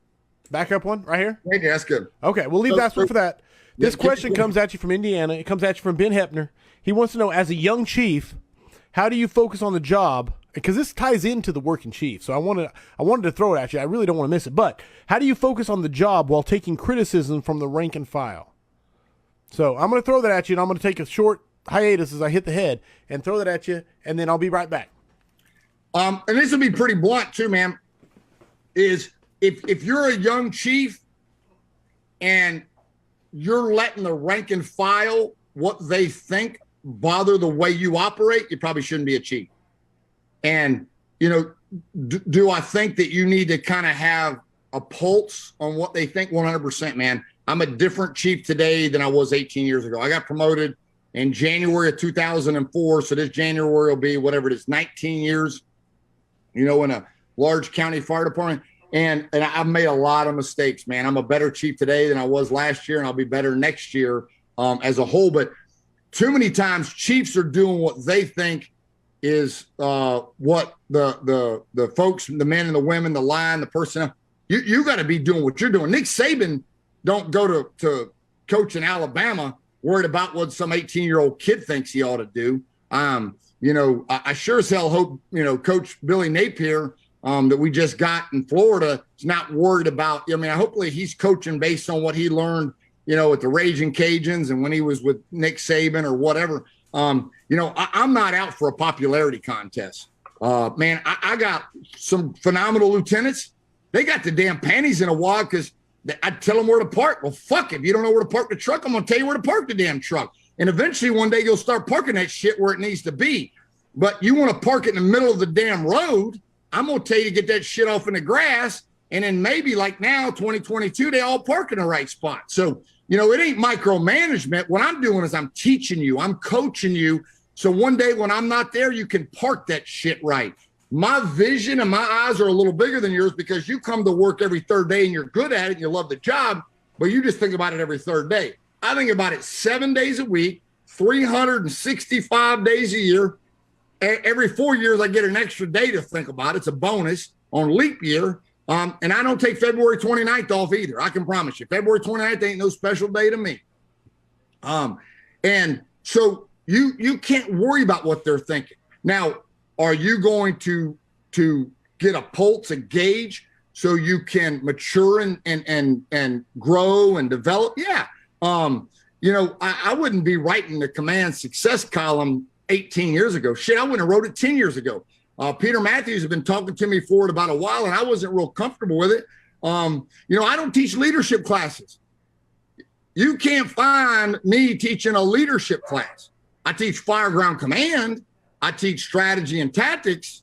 When my youngest leaves the house in 2 years and everything goes successful, I might start teaching a few leadership classes, but it's going to be what not to do because it's going to be me screwing up.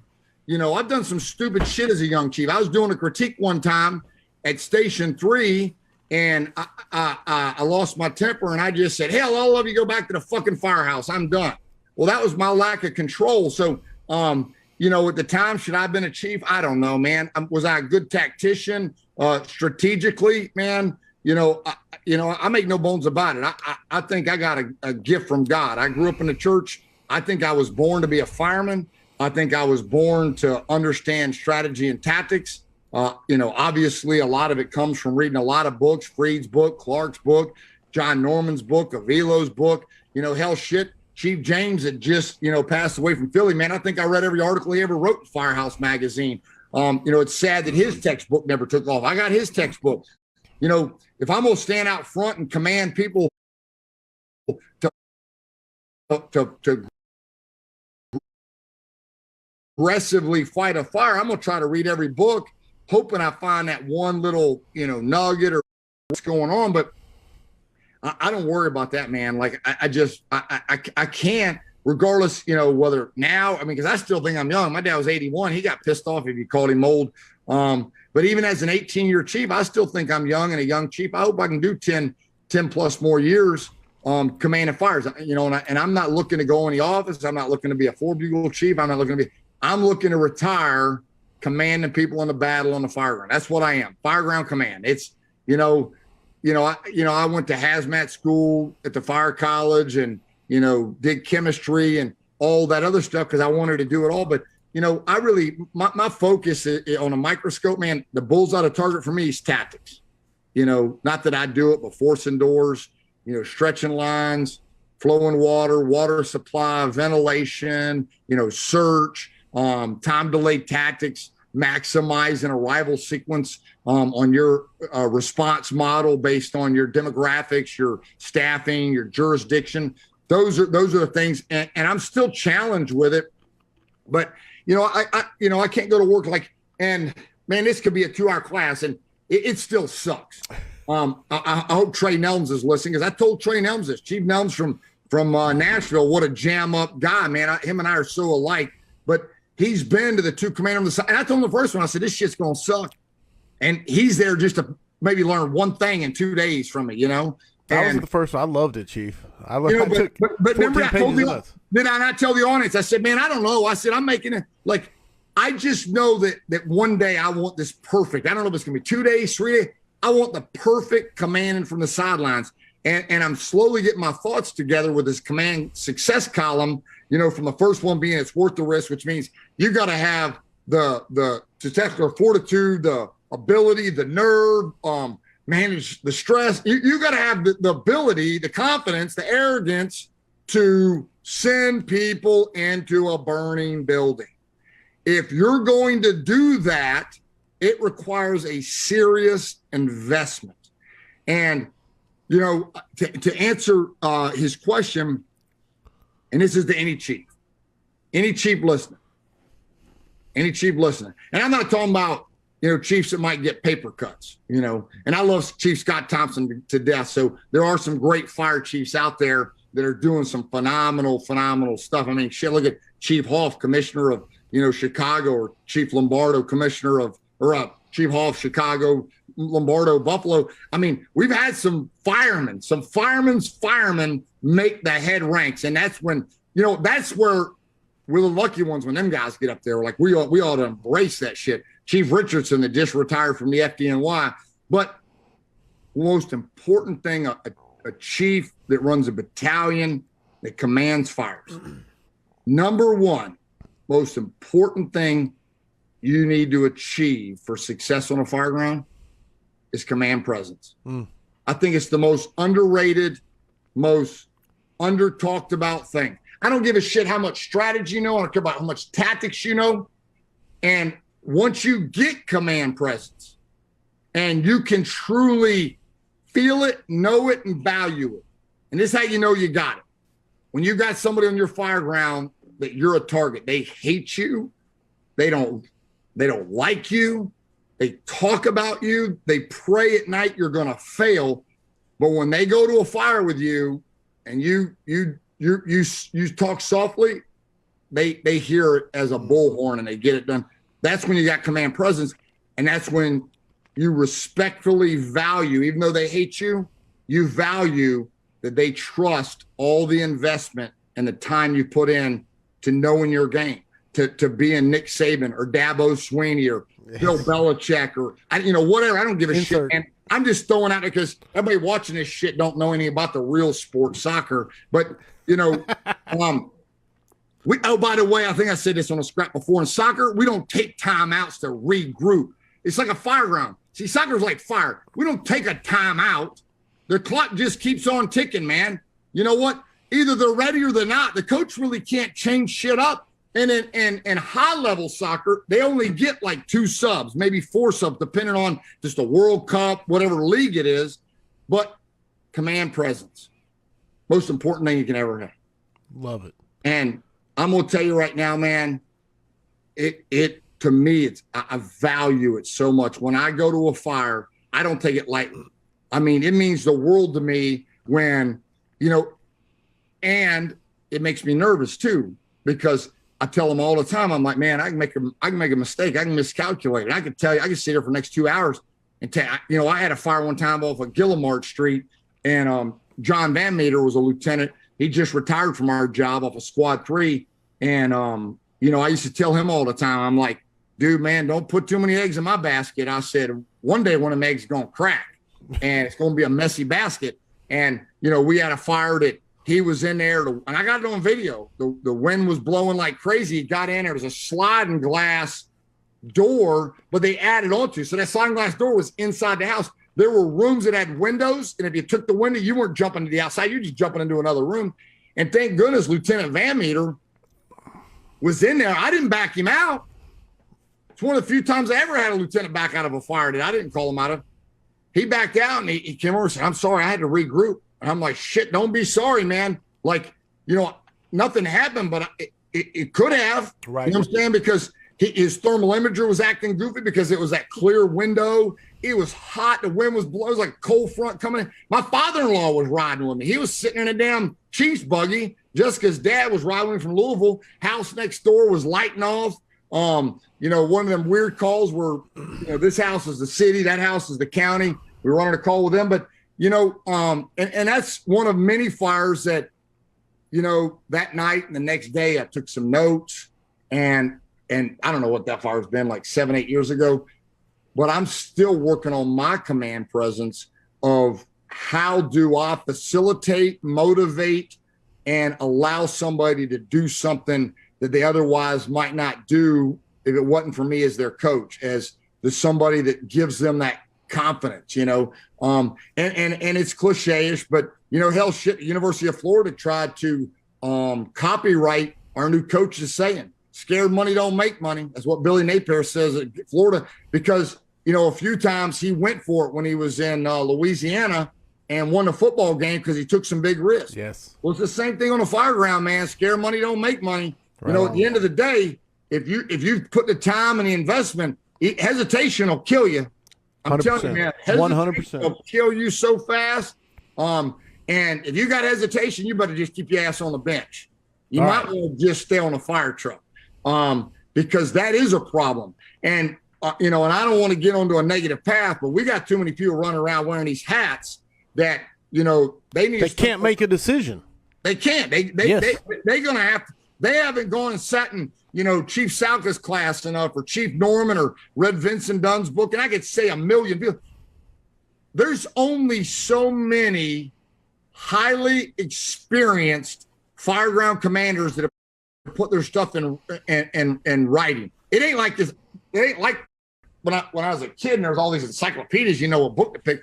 I mean, one shelf will hold all the fireground commanders that are worth a shit writing. 100%. There's not too much of it. I mean, yes, there's not. And so, you're being generous with one shelf, honestly. Yeah, I mean, it might be this many books. I'm not, and I'm not taking away from like Chief Clark, man. Is why I like to have every edition. I got Chief John Norman's, but I got Clark's blue, but I don't have the yellow. And like this book right here. Are all these books like Fire Stream Practices, this is a good book, man. This has some phenomenal drawings in it and I got it. Oh shit, hell, inside of it, you can see, I didn't even know this was in here. This is the Command and Control November, December 2000, Volume 1, Issue 2. Man, Fire Nuggets was the first magazine or online internet training before Firehouse, like .com. Right. But 22 years ago, I was printing every one of these off the internet. I mean, every one of them. This here, oh, Chief Jenny Craner ain't listening. You can see I printed this shit when I was on duty at the Pensacola Fire Department, and I used paper. It came off the printer from a dispatch to 5100 North 9th Avenue from our CAD system. Every one of them in the back. I didn't waste paper, man, because they would take the paper in the Pensacola Fire Department, and you could print it off. How about this? 22 years ago, Captain John Vigilance, accounting, riding lessons. You can see where lessons learned. The most effective way to extinguish a fire. It saves the lives of trapped occupants and reduces property damage. And it's talking about advancing a hose line. So when I speak about people before water, I'm not throwing that out the window. People are like, well, shit, man, he was an engine guy. No, what I'm saying is the fire service has finally gotten pretty solid how important engine operations are, and stretching a line and understanding the 7/8 flows, 160, 165, 162. Everybody argues a little bit about what it is. But, and right here, this introduction, the engine company is the basic unit of a fire department. In fact, many departments consist only of engine companies. And so, yes, that stuff's the foundation. When we start talking about command presence, you start talking about, fire ground command. There's not, man. It's pretty easy. It ain't like you've got to go pick from 100 books. There's only a few books that you got to go read. And then you got to go looking for it, man. Like I've been buffing fires since the mid to early 90s. Pat Grace, one of my top mentors that I met in 1990 at a fire off of Oreo Beach Road when he first moved here from Binghamton. Him and I started going, man, we'd go to Flying Squad, New Orleans. We would travel Jacksonville, Springfield, Deuce. Because if I wasn't going to a fire on duty, I wanted to be going to a fire off duty to be able to stand there and watch it and see what's going on. So I'm going to get off that one. So did I answer that question? 100%. Yeah, I think you crushed that question, as you always do. I have two things I want to springboard off of it for my own personal curiosity. And the first one is you're an avid reader, obviously, but are you going to write a book on command presence or commanding from the sideline, or insert the name? But are you going to write a book on? Well, I'm not going to write a book on command presence, or necessarily commanding from the sidelines. Because what's your book going to be? It's County Fire Tactics. Oh, yeah, I'm very open about that. The textbook will be called County Fire Tactics. Okay. The book will be. I've always said that so nobody steals it. I mean, we got countyfiretactics.com. But the textbook that I write, which a shitload of people will get credit for because I'm just regurgitating all the books I've read. Hell yeah. But the book will be County Fire Tactics. And I do want it to be a little different than all the other tactics books. I want it to I'm not looking for it to be a book that somebody reads for a promotional exam, because I think if you're writing and there's nothing wrong with that. I think if you're writing a book that you're and that is how you sell a lot of them. But I'm not like I'm going to self-publish it. So whatever one sells, sell. It's really more just of a personal goal. But I don't want it. I don't want to be my brain to be thinking I'm trying to write a book for a promotional exam. My book, County Fire Tactics, is going to be about my career, time delayed tactics. Like, what do you do when it's my article? My article next month is about what do you do when you're the chief and you pull up first and it's just you. Well, I can tell you what you do. That crazy man machine call went in the other day.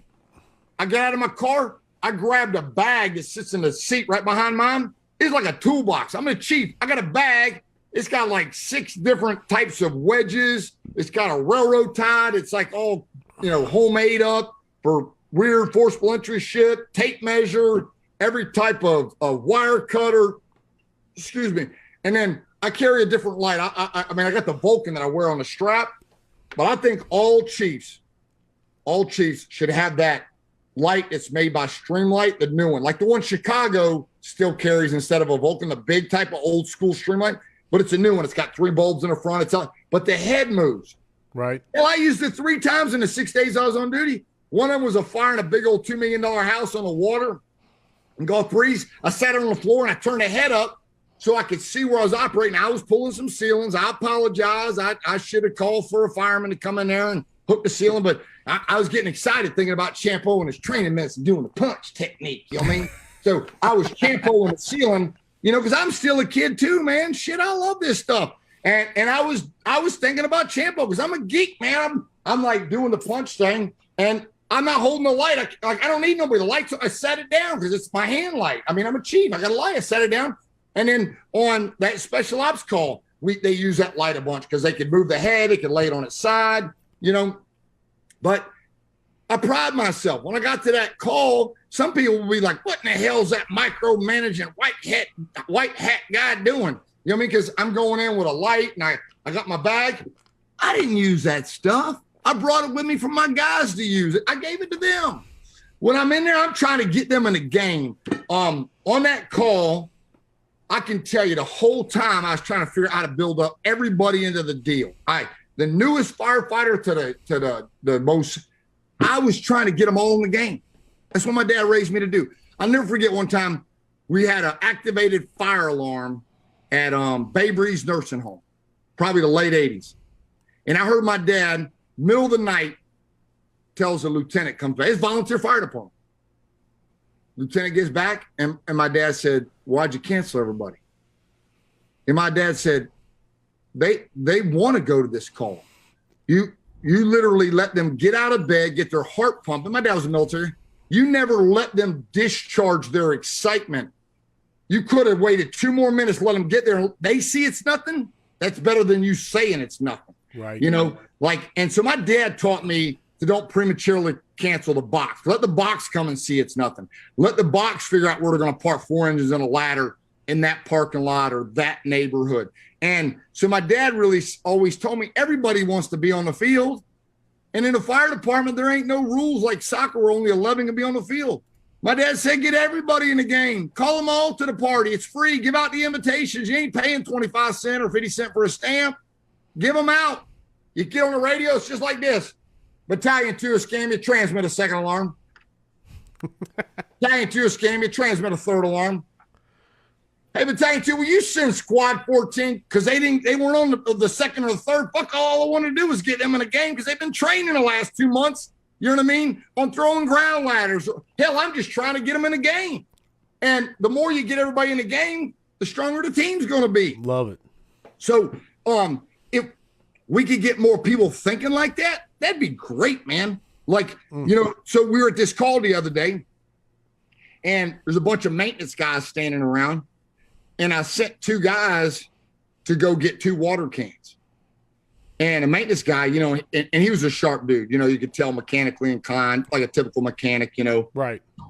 His IQ's higher than he realizes, you know what I mean? Like, there's so many of them people, they're way smarter than they give themselves credit for. They're like me. They were ADHD, and they happened to be in their upper 40s or 50s, and our parents back then were just happy we weren't, you know, snorting crack cocaine. Right. Absolutely. But he comes over and he whispers to me, hey, Chief, I got to ask you a question. Why'd you send them 2 young firefighters to go get them water extinguishers? We got a garden hose here, a hose there, some extinguishers there. I said, because they're standing there doing nothing. I said, you know what it's like to be into this job and watch everybody else get to play the game and you just watching? I said, you ever had kids sitting on a bench and you're on the sidelines and you've got a stopwatch calculating how many minutes they get to play and you're pissed off? Well, I'm the parent of all these players, and I'm trying to get them all on a field to get equal playing time. Nice. And at the end of the day, I should have asked for them water cans when I got in here, but I didn't. So now if I get them to go get them water cans and they come to a call like this, they're going to bring it. But if I don't call for it, they look up to me. They just think we don't need it. Well, that's BS. I screwed up. I needed that shit here 30 minutes ago, and I just didn't call for it. So now they're going to get some water cans. That's going to be on their brain. And then the water cans going to be in my pictures when we go back to the firehouse to critique them. Nice. And so then he comes over about 10 minutes later. He said, hey, and the guys are in there working on this call. And I'm literally dumping out the man and machine box. We got like 3 of them. We got bags, and I mean, I'm out in the hallway. I'm not even engaged in doing anything. I mean, the real people are getting the shit done, and I'm pouring stuff out. And a guy comes over again and says, Chief, I ask you another question. What? And he said this, what in the hell are you doing? You're pouring all of their stuff out.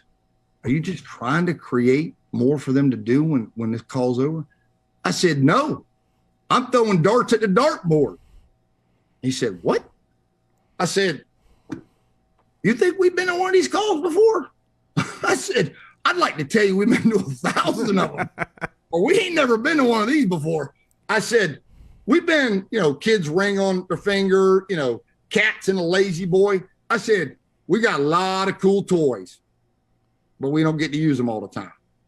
I said, and right now, they in there and they got plan A, B, C, and D. I said, I'm pouring all this stuff out, hoping it's going to rattle my brain to come up with plan Z. And if plan Z means we need more people when we get to it, I'm going to call them here and I'm going to get some more stuff coming. So right now, I'm the coach. They're playing a football game. I'm trying to figure out when there's 42 seconds left and we're down by 8 points, how we're going to do a damn 97-yard drive. That's my job. I'm planning for the future. They already got it going on right now. I'm as a chief with command, I'm trying to come up with a plan. So when that don't work, I can give another plan. And then if that don't work, another plan. And then if they don't work, it's not their fault. It's mine because they're using my plan. Right. And then shit, when it works, guess what? They get the credit. They're the ones that running the saws, doing all the stuff. And if we get more chiefs that would just realize, man, it's about getting your people in the game. It's about making them all like understand that they're making an impact, that they're important, that they matter to the situation, because we'll never have too much depth on the bench. We're just, you know what I mean? We're just not. So, but jumping back to this slide here, fire prevention is the first challenge, but the moment it fails, we must bridge the gap. When smoke detectors fail, we cannot fail. And that is the stance the fire service has got to take. That when that jingle hits, that bell drops, that box alarm's transmitted, that somebody thought it was significant enough to dial 911. And if it's a homeowner, that means they're inviting a dozen plus firefighters with sirens to come to their house. And think about this in today's society. How often do people just want a dozen plus people just showing up at their house? It ain't like the old days where everybody just had an open door policy. It's a different society. So we gotta think about that, and we gotta remember that. Let's jump ahead another slide there, Corley. Moving to it. Get the year of the rescue below 2000. Next slide. For example, VES used to be seen as an urban tactic. Now all fire department sizes with all staffing should be doing it, man.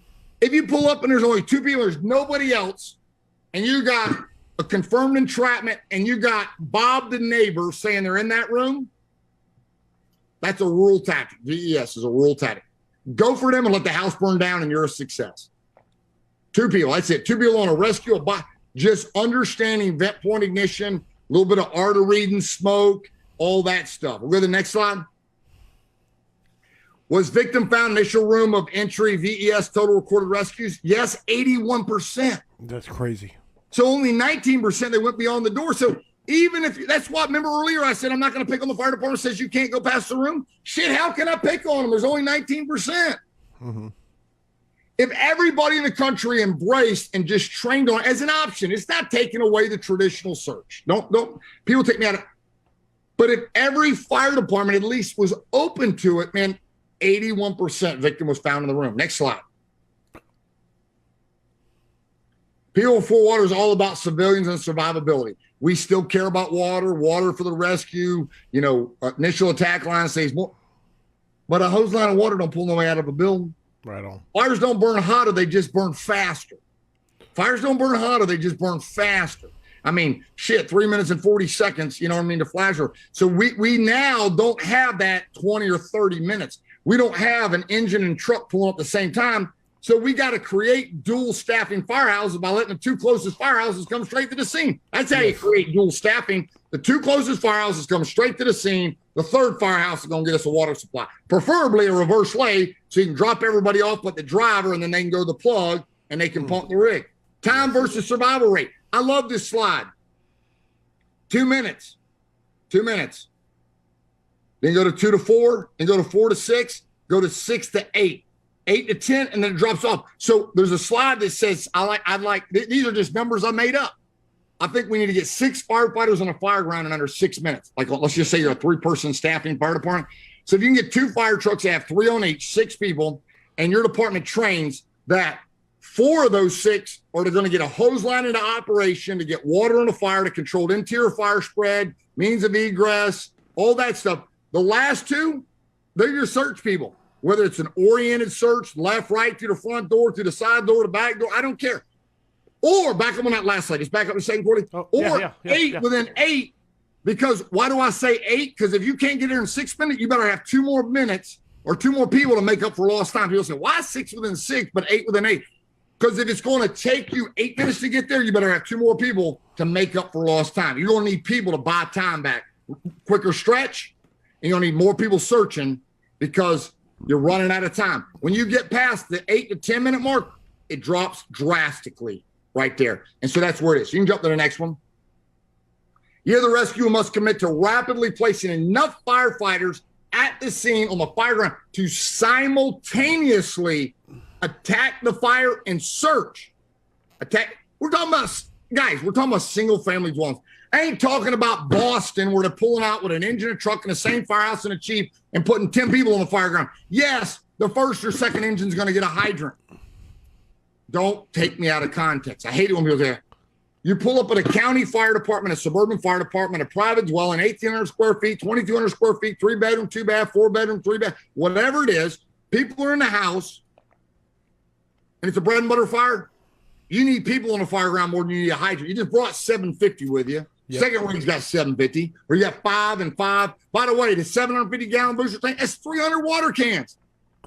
Hey, you could be at more fire department. We got 1,000-gallon tanks. You got 400 water cans on your fire truck. and I wish I had one in here, and by the way, I did a video on Facebook the other day showing you how to use a water can. Oh yeah, I saw it. I saw the pass. Pull, aim, squeeze, sleep. Jessica would disown me, but I almost bought 300 water cans. I was going to have CFT. I really want to have 300 or 400 water cans, and I want to put them in the front of the classroom at the CFT conference in the ballroom at the Hilton, so people can see. That's why we do them barrels, man. Like, you can see how much water it is. I mean, you got to study the UL, the real science of how much water it takes. It's crazy. I'm all about a water supply, way more than anybody realizes I am. But know when is when. All right, you can jump ahead. Arrival order crew that located victim and survival. First in, 75. Second in, 54. Third in, 52. When you get to the fourth, 24, that's another number that backs up the people before water. This backs up. Let's get the first 2 rigs there working together to save civilian lives and private dwellings. Next slide. Aggressive firefighting saves lives, hands down. Hesitation will kill you, and more so, it'll kill them. Hesitation will not just kill you, it'll kill them. You've got to be aggressive on a fire ground. You got to be aggressive. Billy Napier, scared money don't make money. You're going to be a coach. Let's be aggressive. That's how he got the job in the SEC at the Florida Gators, making a damn $17 million. Why? Because, man, he pushes the envelope to win the game. I don't know what about you. I'm here to win. Winning is saving lives. That's what it's about. Winning. I know what ones I didn't win, and it sucks. I don't like losing. I hate it. It stays with me for the rest of my life. I said it before. It's like out of Green Lights, Matthew McConaughey's book, man. Only you know what you're thinking when you lay your head on that pillow at night. And man, I trust me. You don't want to know the shit I'm thinking. It'd scare you to death.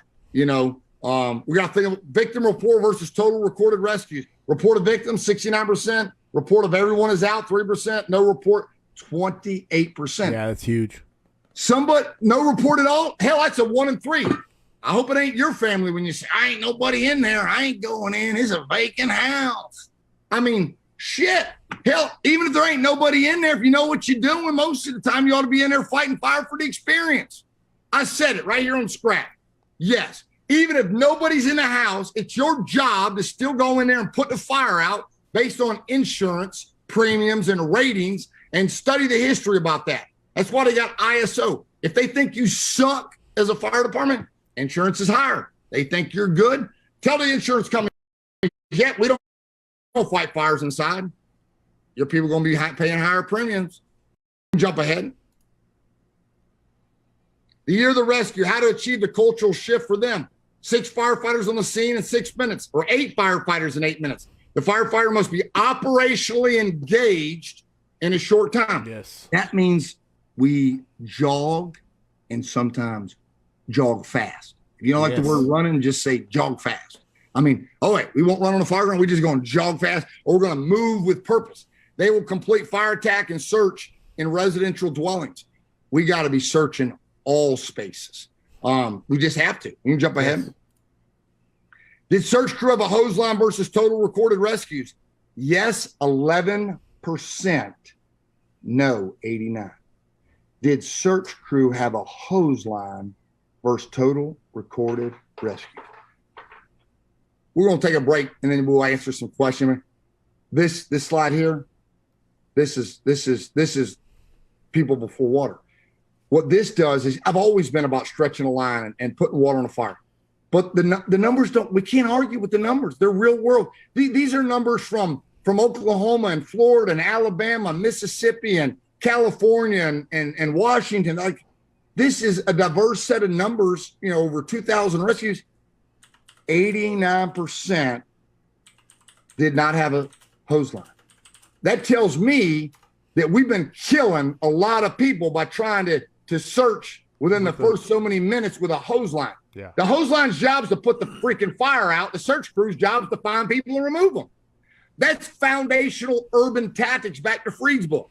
But the problem is, we took suburban America county fire departments and we tried to tactically deploy like we're operating in an urban setting, but we don't have urban staffing. We still need to do urban tactics. We should still strategically want to operate like an urban. We just got to modify it a little bit. Time delay tactics.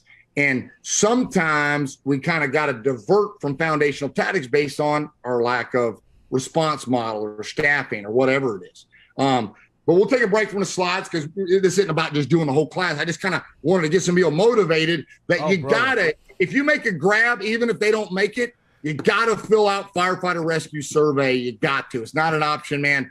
It's the stuff's going to help us write books in the future. It's going to help us save lives. It's going to help us. It's already motivating people. And it's a taste, man. What I'm seeing is fire departments that used to never make grabs. They make a grab, man, they taste it, and then they make another grab, and then and they don't always live. But it's like, well, shit, how did we pull 6 people out of a building last year, but we didn't pull 6 people out in the last 20 years? Because your fire department realized that you can. And they're not always all going to make it. That's just inevitable, man. But look at the FDNY back in January. I'm not positive. I think it was 35. Man, it sucked. 17 people died, man. Right. But what about all them ones that they brought back because the culture of aggressiveness, that's what saved their lives. All right, we got questions coming at you. So I got to get out some passes, too. Go ahead. Oh, you want to do passes or questions? Your call. Well, ask the question while I'm thinking. All right, Brian Schwab. This one's right in at what we're talking about. It's the year of the rescue. How does VES benefit the citizens and firefighters? Why should we train and execute the VES? Well, we just showed you, man. Yeah. Oh shit, man! Scott just told me I already gave 16 passes away so far. Well, we were still on water on the fire. I'm glad Scott's keeping up with it. I was not. There was a lot going out, so I wanted to be. Hey, it's fine, man. It's fine. Okay. And not all those people will be able to go. It's a month away from now. But sure. VES. Well, the numbers we just showed you, man. 89% was one number that, like, well, that was just search. They didn't have a hose line. But one of them earlier slides, the people in VES, they found them in the room of origin, just there. I mean, it's a targeted search. I mean, It's like playing hide and go seek. If you're playing hide and go seek with one of your siblings and you know where the hell they always want to hide, why the hell wouldn't you go there?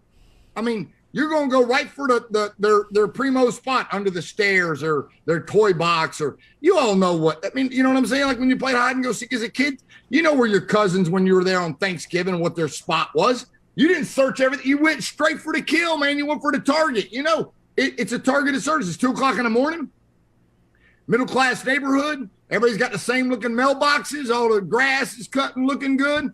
2:00 in the morning, there's a basketball goal and bikes in the front yard. My ass is going to the kids' bedroom. Ain't no hands unless somebody tells me otherwise. That's where we're going. The numbers don't lie. Hunter Smith. Oh, sorry. Hunter Smith wants to know, we run 4 guys a shift, 2 on each engine.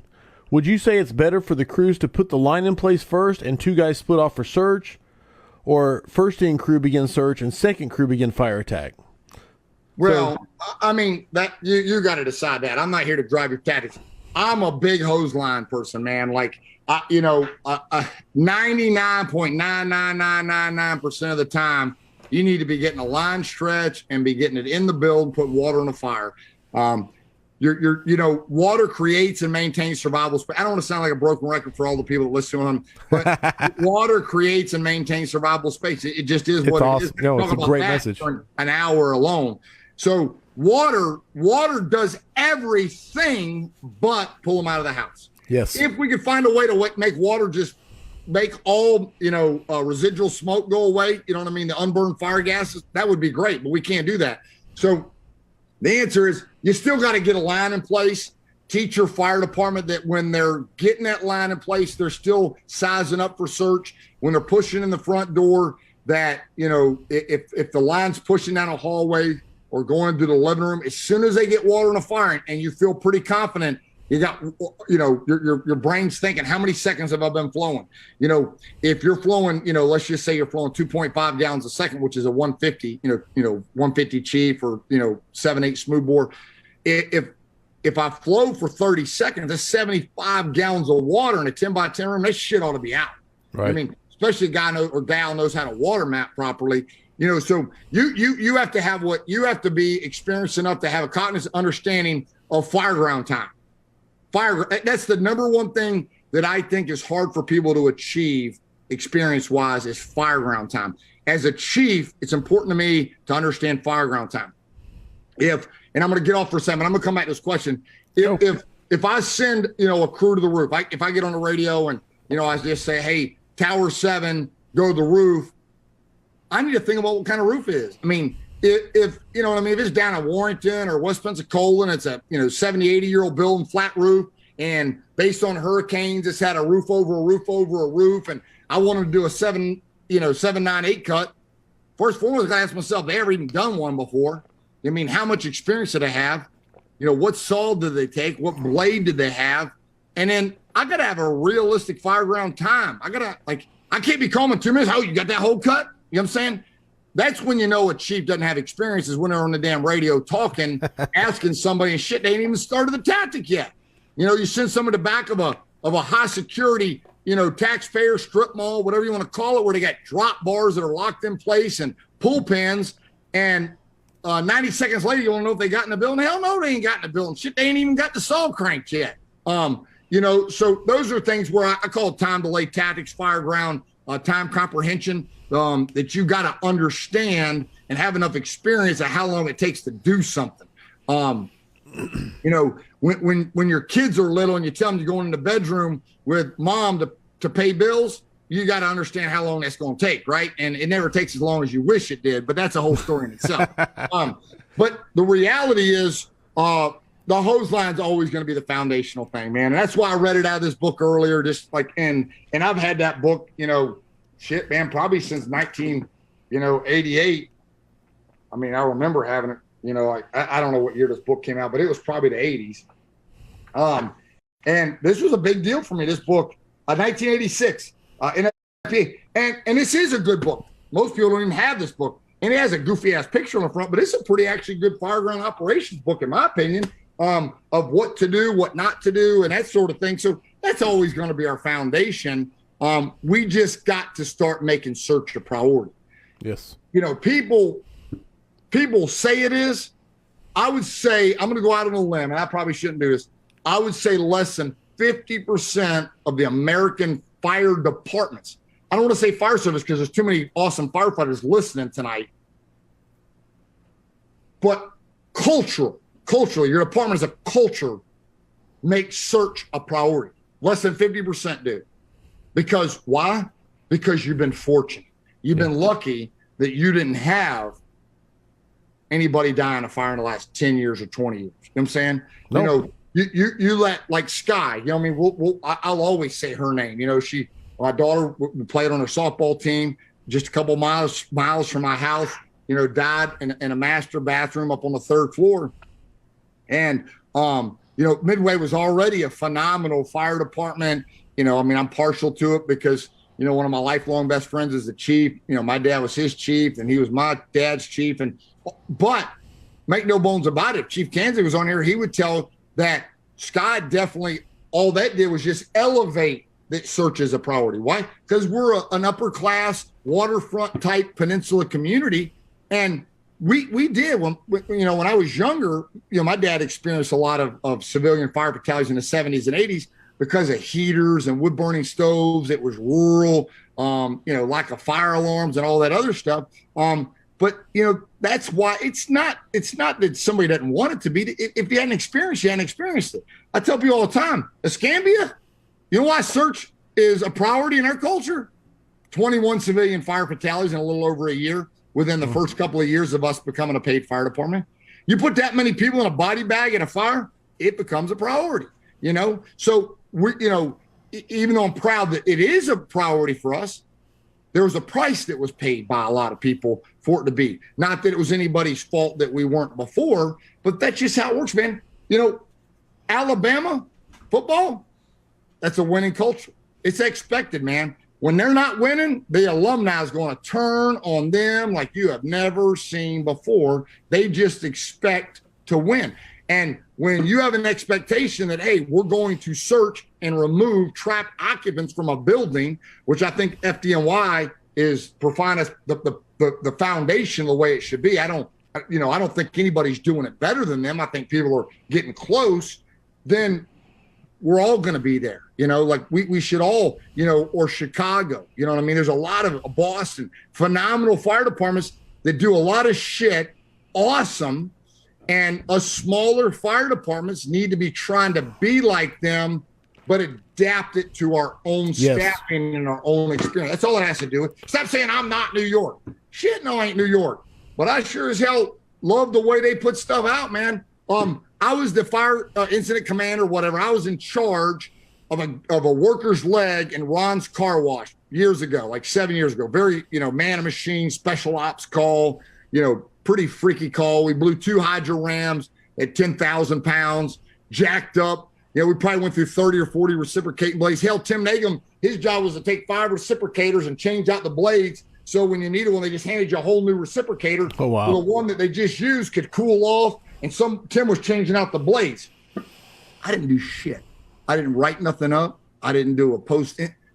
FDNY, largest fire department in the country, just had that same call. They just did a full poster last week. Andrew Broussard sent it to me. Had a worker's foot caught in a car wash, employee, exactly to the T, the same call at Escambia 7 years ago. We didn't put nothing out. FDNY, man, squad companies, heavy rescue companies, and they're sharing it with their entire job. That's what we all should be doing. Right. And those are things that, we can't have firefighters coming in the firehouse saying, like when they relieve you, like, Corley, I'm coming in, you're on duty, I'm getting off duty. And I come in, you're into the job, and Corley's like, hey, man, we caught a house fire last night, and we used the K-12, and we did this, we did that, and by the time you try to catch your breath, I'm like, I got it, Corley. It's got 4 wheels, rubber, round, and rolls. You're relieved. You can go to the house. Yeah. Because I don't give 2 shits about the call you went on. I don't care that you use the reciprocating saw or the K-12 or the chainsaw. I don't care. And I'm really not even going to check the rig out. But if I would just shut up a minute and just be even a good every third day fireman, now when I go out to the rig, I'm like, hey, man, Cody said they used the partner saw. I better check that thing. Check it, yeah. Cool. How long do they run it? Maybe I want to take the blade off because it was 2:00 in the morning, make sure there's no tar built up, in there. Like, whatever. Now you know what to zone in on that got used, and then maybe go back to the logbook and see what the other shifts used, and then check everything else out that hadn't been used after that.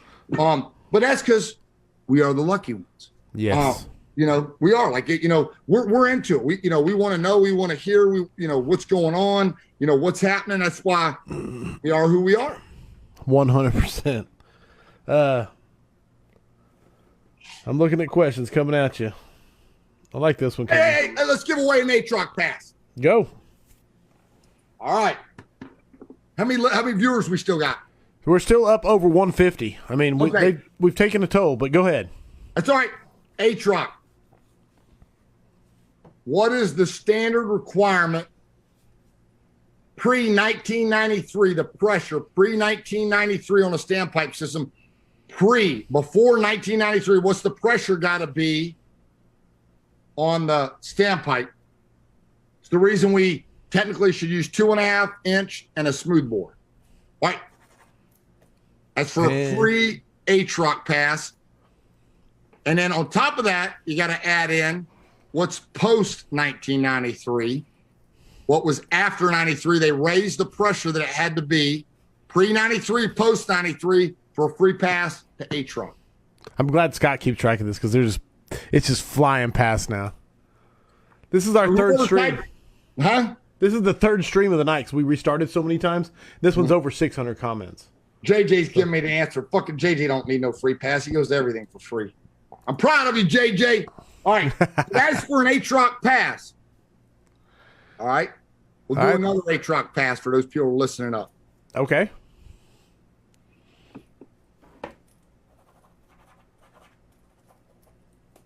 There's tons of... All right. You ready? I'm ready. I hope Scott's ready. That's the real question. What floor, based on cheap done, what floor does the fire need to be above to use the elevator? Based on, high rise, it's one simple answer. It's like a test question. What floor is the defining floor of when to use an elevator and when to walk without even using an elevator? And when you ride the elevator, where do you get off? When you ride the elevator, where do you get off? Where do you get off? Here comes the answer, Scott. Good luck, my brother. I'm glad it's you and not me. Scott's awesome. And these passes aren't transferable. Whoever gets the answer, they either come or they can't come. There's no transfer, and it just gets too complicated, for us. Lots of answers flying past.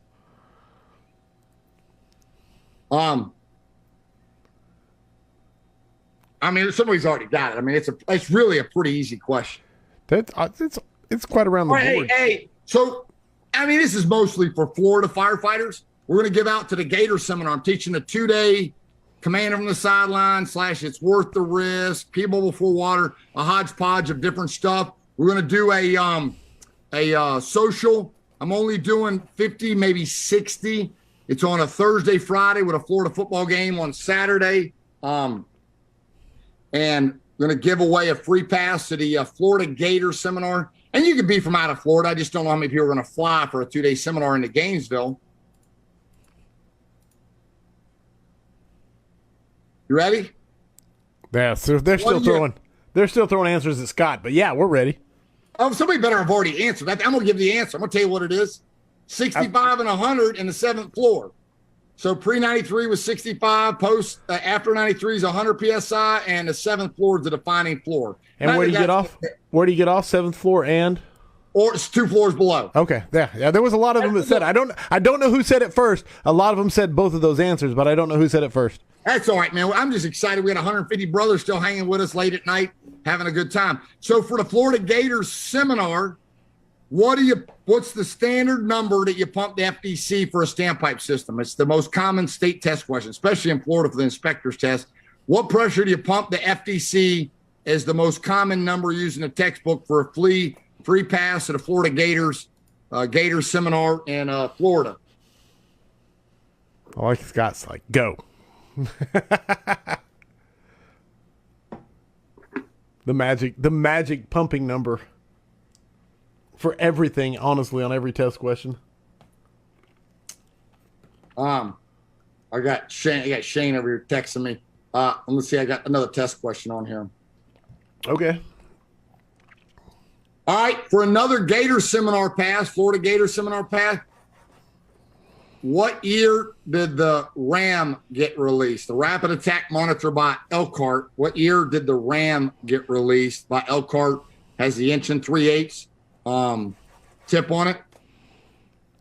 And for an additional Florida Gator seminar pass, At 80 psi, what does the inch and 3/8 flow? What does an inch and 3/8 flow at 80 psi for another Florida Gators seminar pass? Inch and 3/8. Oof. And I'll tell you this, for anybody that's listening, if you want to go to the Florida Gators, because I don't think it'll sell out because it's just a weird location, but my kids are going to college there. I wanted to just like I did 12 years ago at Pensacola Beach. I'm going down there. I wanted to try something out. It's the hotel I stay in, and I'm kind of got a relationship with the guy that runs the Hampton Inn there, and it's got this coolest pool hall, man, high class like billiards place where you get the balls and you pay per hour. And so I just want to do a brotherhood social there on a small scale because you know how big the CFT conference are. Cool. I can't hang out with everybody. Right. So this is going to be a max of 50 or 60 people, and I think the social will be more like 30 people. Right. So I want to do that. So for another Florida Gators seminar pass, I just have my question. What fire claimed the lives of 3 firefighters, and I call it like the secret fire. It was overshadowed by Worcester. It was in December of 1999. 3 firefighters died in basically like a 2-story townhouse. Mm-hmm. And it's the fire that all of us will go to, but everybody knows about Worcester. And that was bad. The 6 brothers in Worcester, man, I've listened to audio so many times. But this fire relates to all of us because we have this 2-story, townhouse, farmhouse, whatever. But it's like the forgotten fire. So for a free Gator seminar, 3 firefighters died. NIST and UL and them did a full reenactment of the fire, and it digitalized the growth of it and all that kind of stuff. They stretched a hose line to the front door, left it there, and they went in. And I'm asking that question because you had a guy earlier ask, do you search or you stretch a hose line? And I can't have that question and not think about that fire. Has somebody answered it yet? Yeah, they've answered it. Yes, yeah. Quite a few. So Keokuk, Iowa. So Keokuk, man, I tell you, that's in it. All line of duty deaths, man. I don't know, Nathan Flynn, you should be studying every residential line of duty death. Unacceptable to not study a residential line of duty death, whether it be building collapse, lost and disoriented, flashover, whatever the case may be. But Keokuk's one of them top 10 because of the information we have. And I think it relates to over 75% of the fire service. And there's so much we can learn from it because I can tell you, 1998, that could have been me. I mean, I used that in 2000 when we hired our first 10 lieutenants in Escambia County. Keokuk was one of the top fires I used as a strategy and tactics thing to just really get the foundation of how we operate in Escambia County. Facts. I love it. Smooth Cartel says facts. Yeah, a lot of people said, man, a lot of people, yeah, no, 100%. Questions coming at you. All right, let's do some questions. That's good. I just want to pick the good ones. All right. I like this question. It comes from Michael Ramirez. He said, y'all were new dads once. How did you manage to find the energy to handle what you needed at the firehouse and at home? And how did your firstborn change your perspective on the job? I didn't. Right.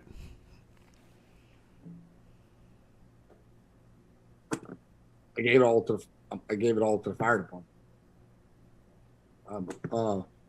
First Father's Day of 2002, Trevor, my son, that's going to the University of Florida right now. He's up in New York City doing an internship at Columbia. I'm going up there next week to see him. First Father's Day, I was doing a live burn. His birthdays, I left to go to a massive wildfire. I get emotional. I wasn't. I was fire from sun up to sundown. Thank God I had a phenomenal wife, and she, man, we got so many pictures, man. Jessica brought them to the firehouse all the time. My kids had birthdays at the firehouse. They had ice cream and donuts, and I got promoted to chief in 2004. So Trevor was 2 years old, and I was promoted before my daughter was even born. So, when Trevor was 2, I was a chief. And then my other kids, I was a chief when they were born. So it's it's a little easier. It wasn't like I was a firefighter, I happened to ask the company officer, you know what I mean? I'm the chief. They just came to see me at the Firehouse, man. I've been going to FDIC 23 or 24 consecutive years, basically since it moved from Cincinnati to Indianapolis. You know, that's a you know, an all week trip, 7-8 days. I've never missed it, man. I went a couple of weeks before Jessica and I got married, over 300 people on the wedding invitation list. Week after Trevor was born, I went to FDIC. First kid's a week old, and I'm going to FDIC. So, I told you earlier in the podcast, man, you ain't seen me teaching no leadership classes, really. You know, I teach fire ground command and that sort of thing. I can tell you how to do it wrong if you want to know. I did a lot of shit wrong.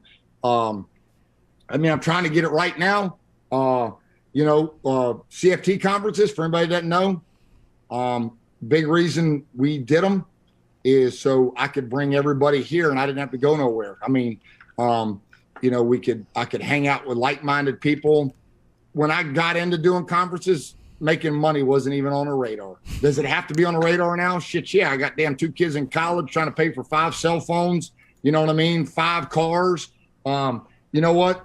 It is okay to make money as a firefighter. That's what's so funny about the fire service. It's okay for a firefighter to make money cutting grass, building houses, laying tile, but God forbid a fireman make money on the side working, teaching, or doing fire crime. That's illegal. That's some illegal shit, man. I don't know that. But I did learn after a while that I do have to make there has to be some type of money. And now Jessica, she's a school teacher. She runs CFT and, that sort of thing. And it's a learning curve. But that's why we started on the conferences, is because it was a way for my kids to grow up and be with me. Like, if you ever been to a conference, man, my kids will come by the side door to the big room and they'll, wave at me, or I'll give them a hug, or I'll walk them to the car. And hell, I don't even drive them to school at the time. I get one of my buddies to give them a ride and drive them to school, because I want them to understand, communicating and talking to my friends from around the country. And then they know who they are and their friends. And, if I said to one of my kids, hey, Demo or Gilbert, they're from, Del Norte, Colorado. Like, yeah, awesome. I mean, shit, you know what I mean? My kids know who they are.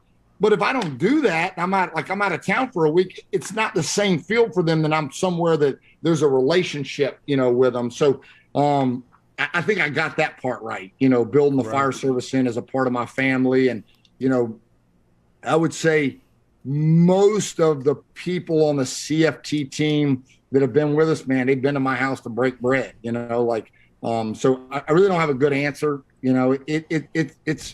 It's a tough thing. I don't take phone calls like I used to. I don't answer all the messages on Facebook like I used to. I do a lot less doc videos. And I think, everybody has their seasons and everything's different. For me, I think my relationship with my kids is going to be more powerful as adults than it was kids. They tell me that I was home more than I feel like I was. They truly, they say I'm hard on myself about it. Like, they've said a few times, when my kids' parents work Monday through Friday, they might see them on a weekend, but Dad, sometimes you're home on Tuesday, Wednesday, and Thursday, and you're here when you get home we got on the bus, or we get to come to the Firehouse. None of my friends get to go to their dad's job. So my kids, is kind of neat, man. Talk to kids; they'll tell you the real truth. They'll give you a perspective. So they help me not feel as guilty about it. But I can be a prick though, man. Like I've seen a lot of people at a fire conference say, "What in the hell are you doing here? They paying me a lot of money to be here. They ain't paying you to be here." And I just saw you at the last 5 conferences. You got a 2-year-old, a 4-year-old, and a 6-year-old in the house. What in the hell are you doing here? Right. Like maybe go to 2 or 3 a year, figure out but don't be here just to drink beer. I mean, if you're coming to CFT ODP for 40 hours to listen to John Norman and go through his book and get a certificate on Friday at 5 o'clock that can go in your training folder, I get it, man. I get it. But if you just coming to H-Rock every year to take the same track just because you think it's fun and, your kids are out of school or whatever, man, I don't want you coming. I don't want to see you there. Like, and I have to balance, like the CFT team, how many times they come. I tell them all the time, man, if you can't come, don't worry about it. You're always invited. I don't want anybody to ever feel like they're going to get kicked off the team. We got some folks, man, if they didn't come for the next 7 conferences, they're at top of the list to be, invited, because I don't want them trying to come, I want to stagger it out. maybe John Doe only comes to water on a fire to help as a CFT team member, but the rest of them he doesn't come to because that's the time of year there's nothing's going on. And those are the things that we have to do as leaders is help the people below us know how to find balance, and I wish there were people helping me find a little bit more balance. So I try to help others find that same, balance, if you will.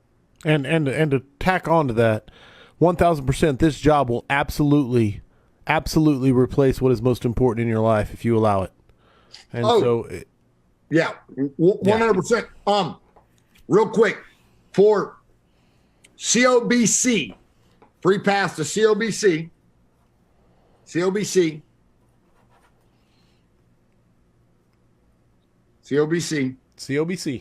When did the Bryceland Street Fire occur?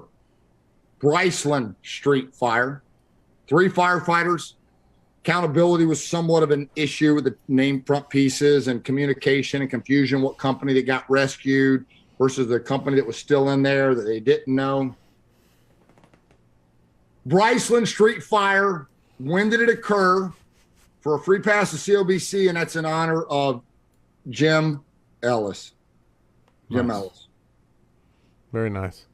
Throwing more at you while they get their answers in, while people are doing their Google searches and getting their answers in. Ain't nobody got the answer yet? It's coming. They're coming. There is a delay because, it's not instantaneous, so I don't want to sell people short.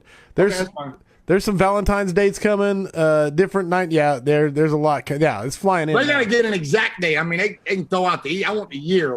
No, they got the Valentine's and the year coming. All right, that's fun. And then here in about 5 minutes, we'll do another COBC. Okay. I want to know, Chief, Jim Platt wants to know, will you speak about the fire conference and the details surrounding it for attendance if you have that information? And another person said, when will registration open up for the big conference? So there's quite a few questions coming asking about the big one. All right, the fire conference. I would say no later than Labor Day. And here's the deal, man. Historically, we open it up early, but we can't get this one wrong. We can't get it wrong. It's a lot of stuff going on at Innisfreeze.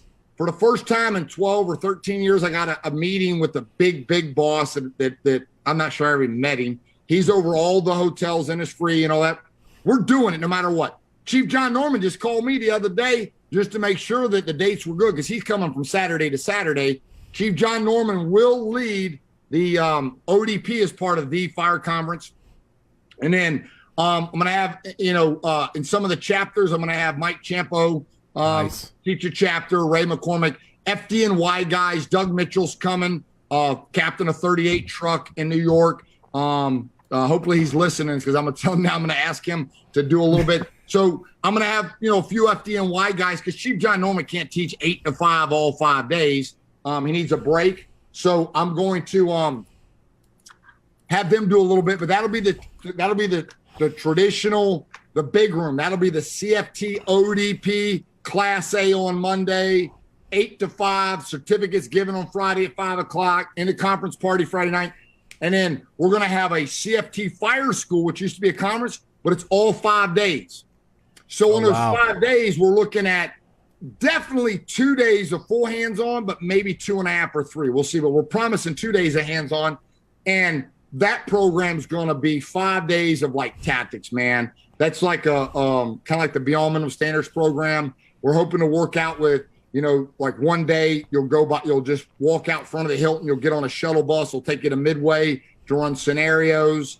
We might be able to pull off buses, getting with Chief Perkins. I haven't talked to him yet. Fort Walton, maybe. We got with so much in the works, but and there'll be stuff there where you might be like in a lecture at 8 o'clock in the morning with Champo on forcible entry where he's in the classroom. You walk out the side door in the alleyway. There's 12 forcible entry doors with a bunch of guys standing by to help Champo, run through, sets and reps, inward, outward, confined door, mask on, whatever. So it's going to be cool as shit. It's going to be awesome. And not only whatever track you take, there'll be an ATROC track too, high-rise operations class, 5 days of, I don't want to say high-rise operations, but tall buildings, like vertical stretches, well hole stretches, standpipe operations, for the suburban fire department that has the mid-rise, if you will. So not just strictly high-rise, stuff with a Bresnan nozzle, the floor below, just cool stuff like that. But now you're going to get a lot more time, and I don't know how it's going to work. McGrail's probably going to lead that track, but there'll probably be some time where maybe like Champo comes in and does a class on search in high-rise buildings, and then Ray comes in and does a class on the New York fold or standpipes. Or it's so big, man, it makes my brain hurt sometimes. And we want to under-promise, over-deliver. So we don't want to. That's why you don't see us putting a lot of stuff out. Is we always like when people come to our conferences and they get more than they thought they were going to get. They're like, well, shit, man, I didn't. Corley, you were a bonus when you taught. You know what I mean? We didn't advertise. You know what I mean? Like, oh shit, I didn't know he was teaching. Well, yeah, he's here. He said he'd do a class, so we get the classroom. So we'll definitely have like 4 tracks, maybe 5. There'll be one track that will be where it's not hands-on, but it's kind of like Firehouse Expo or FDIC, where you can just pop into whatever class, come in, sit down for 30 minutes, leave. You want to take a long lunch break because you want to sit down with Corley and talk a little bit and then show up in a class late, you can. We're not giving out certificates for that. If you want to go out in the parking lot and just stand back and be a spectator while they're doing RIT operations or forcing doors or whatever, but you're able to come to Pensacola Beach, get hotel rooms for $99 a night, and hang out at an intimate conference that has the big conference feel, but everybody's going to be. We're all right there on that little Pensacola Beach where you walk to everything, get a free shuttle to and from the airport, that sort of thing. So, and this is just the start, man. We're going to have, this won't be the only time we'll do this one, and it's only going to get bigger, each year. So it'll be like the CFT ODP for anybody that's been to it, but on steroids. While it's going on, you're going to have a couple of hundred other firefighters in other classes that you'll get to socialize at lunch and at nighttime with. And in that way, we maximize the shuttle system. Hopefully we'll bring in enough revenue that we'll have a live band every single night at a different venue on Pensacola Beach, to where you get out of class at 5, you can go get some food, a couple hours of some music, brother, and social, and still be in bed by 10 o'clock to get a good night's sleep. I love it. Okay. This is completely on my own thing. This is for the scrap. This has been a rocky scrap, and Ike told me earlier, he's like, hey, I got nothing going on. We're going to make this happen, so let's get it going. Oh, I took off tomorrow. Well, I got an appointment I got to go to, but I don't have to be at work at 7 a.m. either, because nice. I already knew, but I'll go till 1 o'clock. No, fair. But the reason we're still going is because I said 100%, let's keep it going. We'll make it work. And we have. So 100%. For those of you who are still here, especially at the late hour after the rocky start, I'm saying we are at 881 comments, which, considering there was like 600 comments on the first one, already blows away any record ever. But I would like to see it hit 1,000. So that's what I'm challenging the audience right now, is to get it to 1,000 comments. We're still going to give out some passes to the fire conference. And we're going to give out some passes to, this August is the last Water in the Fire. Yes. Next August is urban to suburban fire conference, the urban to suburban. Very first. And that's going to be where I want to be able to, you can come and get what I think are vetted lectures from vetted instructors, but it's palatable for the suburban county firefighter. Ray and I, that was the question earlier. Ray McCormick and I taught the first urban to suburban, whatever it was, 11, 12 years ago in the Guadalupe room on the second floor. And that night, Ray and I went to Patty's. It was just Ray and I sitting at the bar at Patty's, just him and I. And, not blowing any smoke. CFT wouldn't be where it is without Ray McCormick, man. Like, that thing, we didn't even know how to pay for, man. The projectors, well, they charged us. You could go buy a projector for it. That's no shit. You can't make this stuff up. And even back then, I think we were paying like $55 for a gallon of coffee, like when they put it in the thing, for anybody that doesn't understand how conferences work.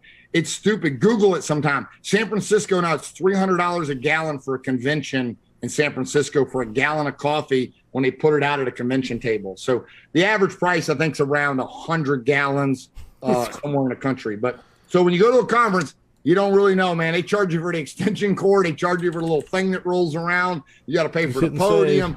And we're lucky, Innisfree is phenomenal to us, man. At Hilton on Pensacola Beach, they've taken very good care of us. So I'm not complaining about them. But for the other people, when you see somebody running a conference, you really have no idea what goes on behind the scenes, the stress, the anxiety, the work. We're not done giving out conference passes tonight. All right. You want to give one away? Or let me ask you a question.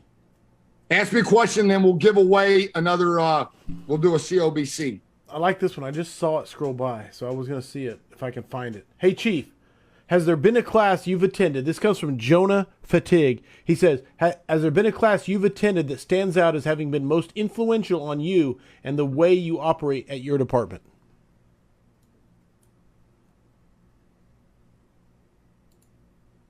Hello? You there? Yeah, I'm here. Yeah, I was just thinking. I got lost. I thought with the internet scares, I thought I lost you for a second. I got PTSD for a minute. I got so many people that the whole thing, like standing on giants, man. Like, yes. I pinch myself sometimes of, the people that I not just mentor, they're friends. You know what I'm saying? Like, so I just can't accidentally just throw something out there. I'm not going to say a certain class, but Bill Guston, because he's from Florida, he's from Miami-Dade, which is a county fire department. He was worked in a department up near Carroll Stream. His dad was on the Chicago Fire Department. I mean, Bill Guston was a huge impact on me in the early 90s, not just his articles, but sitting in his class, like that was a pretty big, impact on me of, how I, what I think, how I teach, that was early on. Obviously I sat in a lot of Chief Norman's classes early on, read a lot of Chief Vincent Dunn stuff, but I would say my aggressive mindset and being an aggressive working chief, for lack of a better term, if I had to pick one person, it'd probably be Mike Lombardo. And he was a captain on a rescue, and he stepped up as a battalion, and then he became the commissioner of Buffalo, which was just huge, and then he dropped back to battalion chief, but really had nothing to do with his rank. I would say, and I sat in his classes too, his lectures, but I think, everybody has how different people, influence them or relate. But I think, when I go to a fire and I let people do aggressive shit, I don't know how to articulate it nicely, or, I let people push the envelope.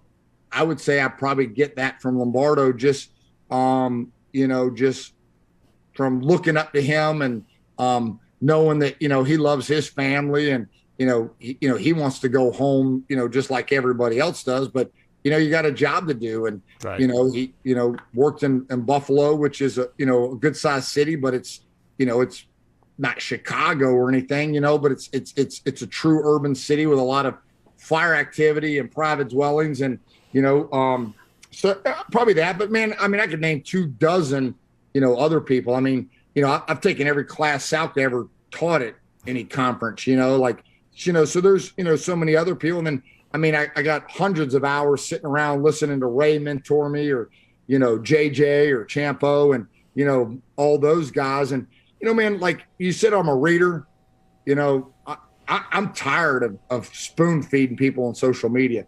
You get off your ass and read a book, man. Nice. I don't have time to feed it to you. I've been, whether it's reading Jim's newsletter, FDTN, you got to get out and you just got to read it, man. You got to put you got to get in it. You got to put it in there. And I'm a big highlighting, underlining, I don't take the greatest notes, man. Like not everybody can be Kyle Ramagus, and look like your girlfriend took your notes for you. That's a compliment. But you just got to put the time in, man. What's that book called? Like The Liars, that white book, thick book, like 10,000 hours to be an expert or something. came out like 20 years ago. It's a lot of truth to that. I mean, you got to put the time in. Cannot knock, man. 100%. Get off your ass and read a book yourself. Jeff Diaz wants to know, Chief, any thoughts on doing an incident command track during hands-on classes and let newer chiefs get fireground mentoring from some heavy hitters? 100%. Yes. It's just trying to make it all work where it's all quality and not watering it down. So to be blunt, since we guys are staying up late, I got to give them real true value. I'm pulling back a little bit on this one because I waited so long to do this. This has been a dream of mine forever that I can't just jump on it so big and then it be a failure. We have too many people's names attached to it and reputations. And then we just found out they're bulldozing or I don't know, they're doing something at Hampton Inn. Hell, they just remodeled the thing from Hurricane Sally 3 years ago. So we just found that out about 2 weeks ago. So that was a game changer. So we don't have those rooms. So we're working through some other stuff. If we don't have and I hate calling it incident command, but a fireground command class, because that's what it'd be about fireground command, not incident command, fireground, firefighting. At this one, there's going to be more commanding from the sidelines that, I'll do and try to bring in some other people to help co-teach it, with some different scenarios, examples, people that had some Mayday calls and stuff like that. So I definitely want to go that way. I backed off on teaching engine operation. I mean, I'm doing people before water, but I'm going to slowly phase into more fireground command type, articles like I do in Firehouse and teaching fireground command stuff. Once my youngest is out of the house, whether he goes to college, he goes to a vocation, whatever he does, I'm going to start doing a little bit of leadership classes because I'll have over 20 years as a line battalion chief, as battalion 2. And it won't be because I've been doing it right. You know what I'm saying? Sure. I'll just be going over shit that I did right, did wrong. What's that old saying, like that book, The Good, the Bad, the Ugly, or whatever? Wasn't that like a movie or something? But and I'll go over some of my mistakes as a battalion chief over 20 years of how I critique fires and how sometimes the esprit de corps that I tried to build actually caused conflict with the other battalions. I want my guys to think they're great, but I don't want them to think they're greater than the shift before them or shift after them. That's not healthy within a fire department. You're not helping the deputy chief or the fire chief.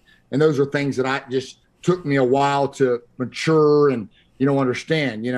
I'm pretty blunt on the fire conference, man. I only got a job because our union president's, been good to me and helped me out. And so I'm trying to keep from ever costing him another minute of his time because I've already used up my minutes.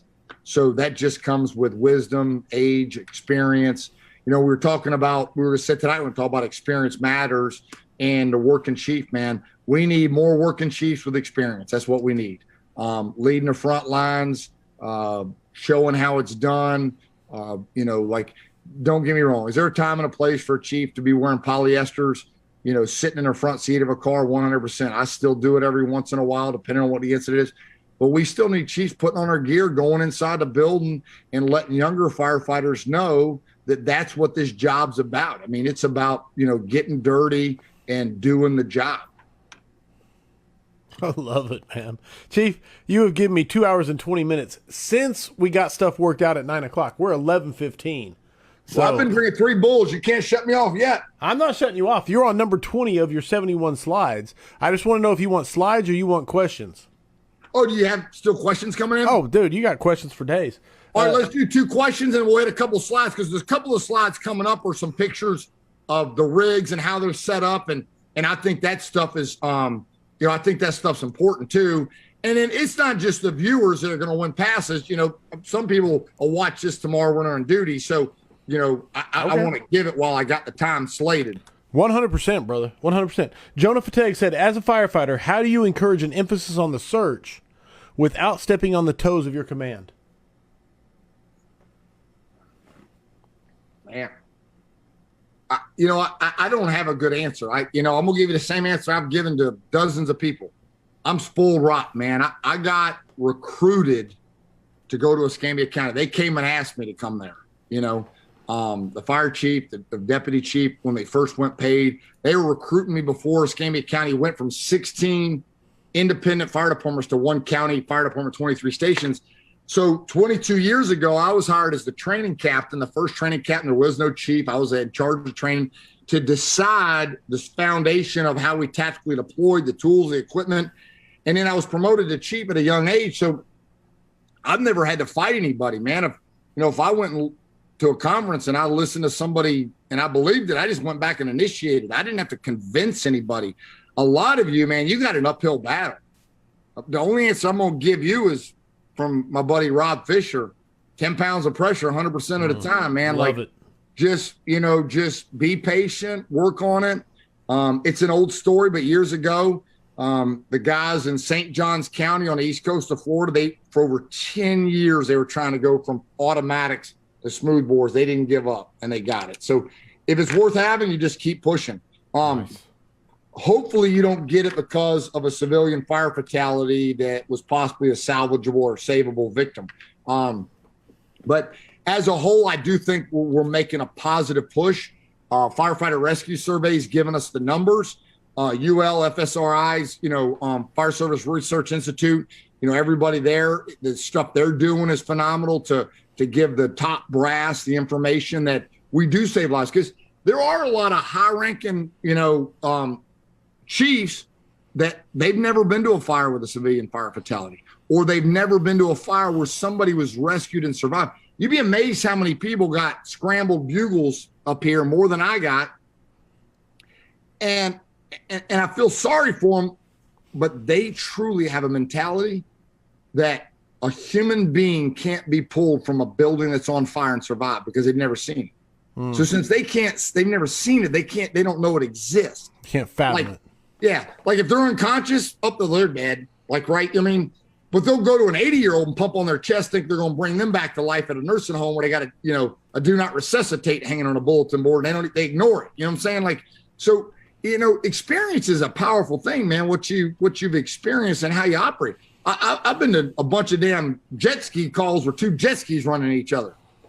I got two jet skis on in my dock. My kids don't get on them jet skis at the same time because I believe them things are safe as long as one of them's operating by themselves.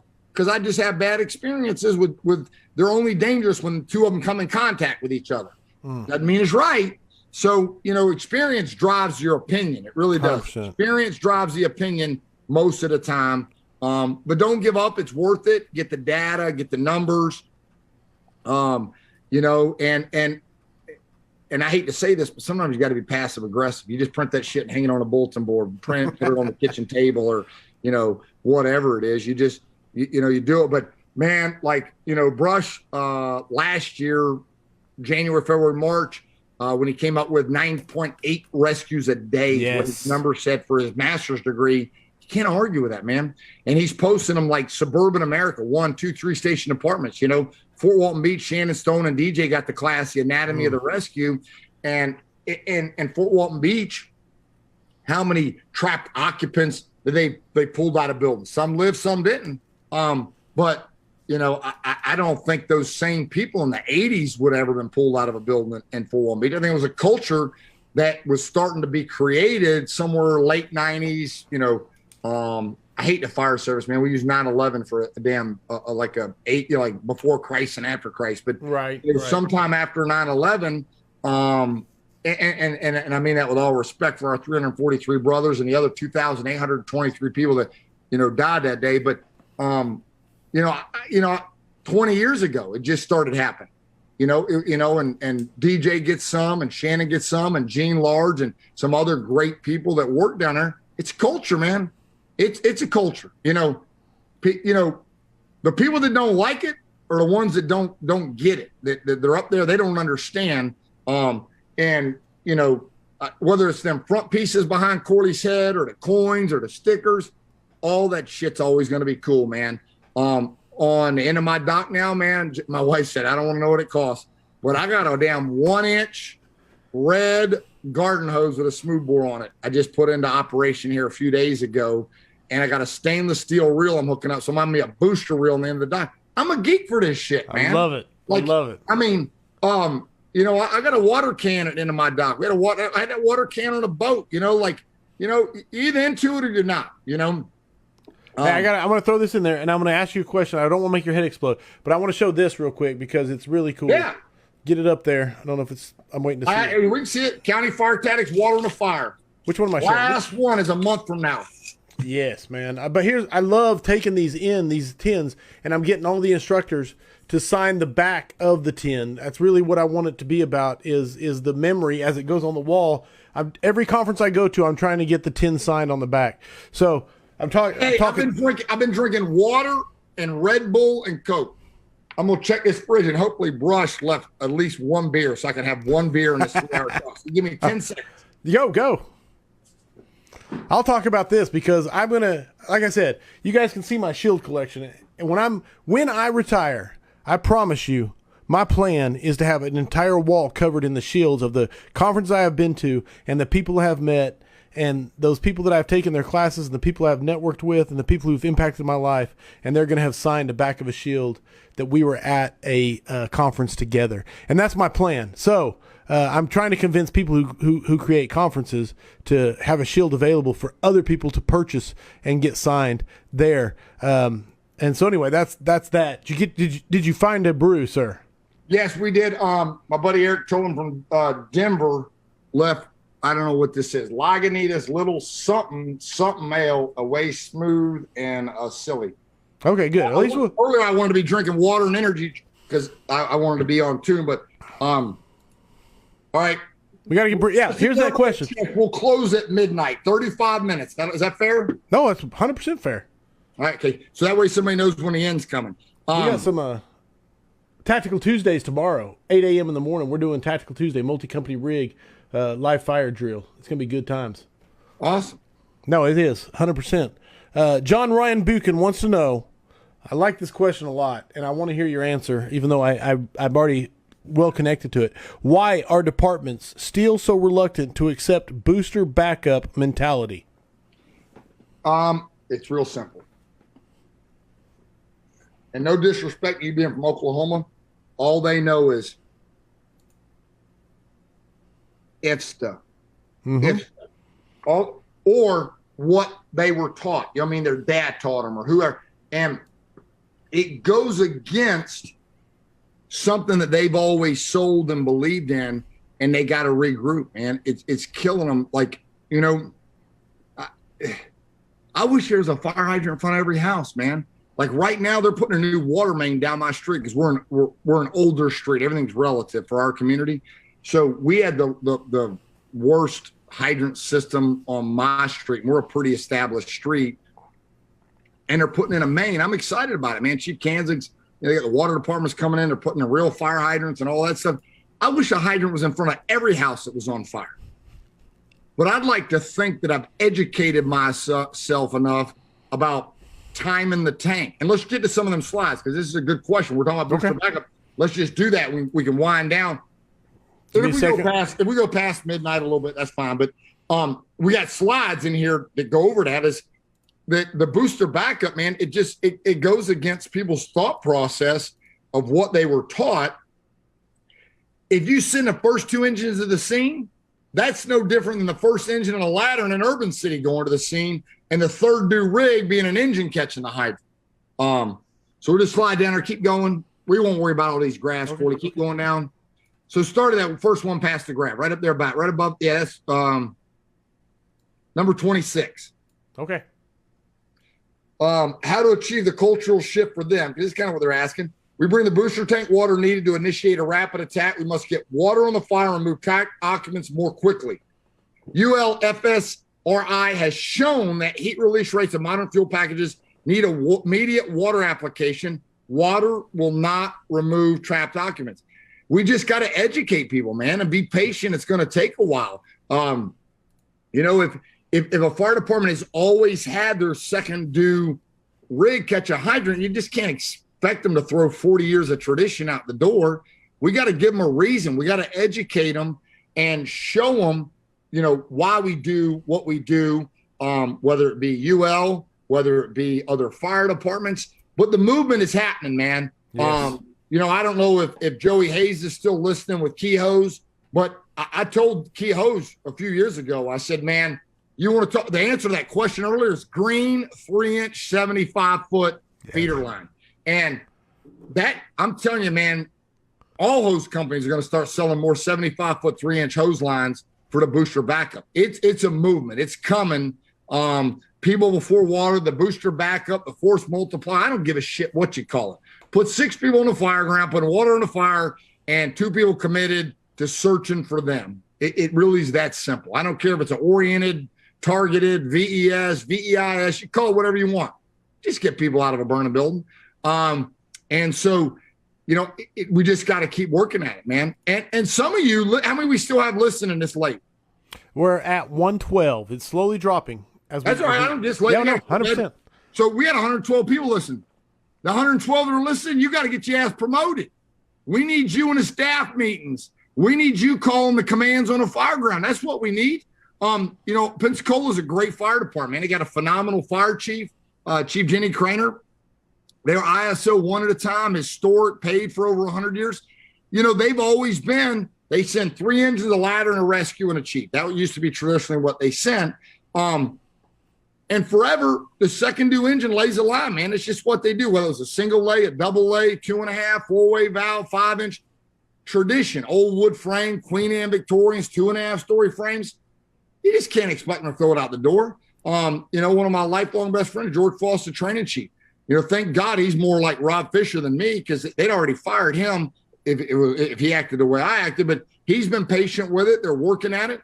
And they just recently had a fire with entrapment. Person didn't make it, but a Pensacola Fire Department gave them every chance in the world. First in company officer called for the booster backup. That is against their traditions. Right. Man, you know what? That's a movement, man. They ain't changed their policies yet. But you know what, the fire chief didn't get on. The company officer, the captain pulled up. This is what I need. Straight into the scene. Boom, boom, boom, boom. They gave that civilian every chance they had. Timing wasn't on their side, man. We all been there. We've had those calls. You do everything right, and it still doesn't work out. Mm-hmm. Patty Brown, God rest his soul, FDNY. Do everything right on this job, and you can still get killed. Do everything on this job right at a fire, and civilians still might not make it. We take the cards and we play the best hand we can, man. You just be the best Las Vegas, card playing person you can be, and maximize it, and just be patient. It's going to come. But how to achieve it? Booster tank backup supports the fire attack and the search. UL FSRI used less than 250 gallons for knockdown and suppression of 25 experiment fires. And don't say, they were in a warehouse. No, these were real buildings, man. Yes. Ohio, Cobb County. These are real wood frame townhouses, houses, vinyl siding, couches, mattresses. We got to understand, at 150 GPM, the first 2 tanks of water, supply 8 to 20 to 10 minutes of continuous flow. 2 booster tanks at 750 each. That's 1,500 gallons. That's 10 minutes of you opening a 150 at 50 nozzle and never shutting it down. Never Imagine shutting walking off. into a house with a 7/8 smoothbore open, and you walking through the house for 10 minutes. You'd be creating a swimming pool. Or 750 plus 500 if the second rig's a quint or something. So next slide. ULFSRI tells the public to close before they doze. What does that mean? We're going to give them a chance to give us a chance. That's what it really means. When you tell the public to close their door, what you're saying is buy us time to rescue you. That's what you're saying. Buy us time to rescue you. Another reason for VES is if everybody in this country, everybody, starting tonight, went to bed with all their doors closed, what would be the most effective way to search? VES. 100% right? Targeted. But don't get me wrong, we still got to have a traditional search because you don't know, man. You got to that's a foundational search. So don't misread me. They create survival space for us to rescue them through 6 and 6 or 8 and 8, 6 people in 6 minutes or 8 firefighters. A sustainable, continuous water supply is vital for the overall fireground operation. We still need a hydrant. Don't misread me.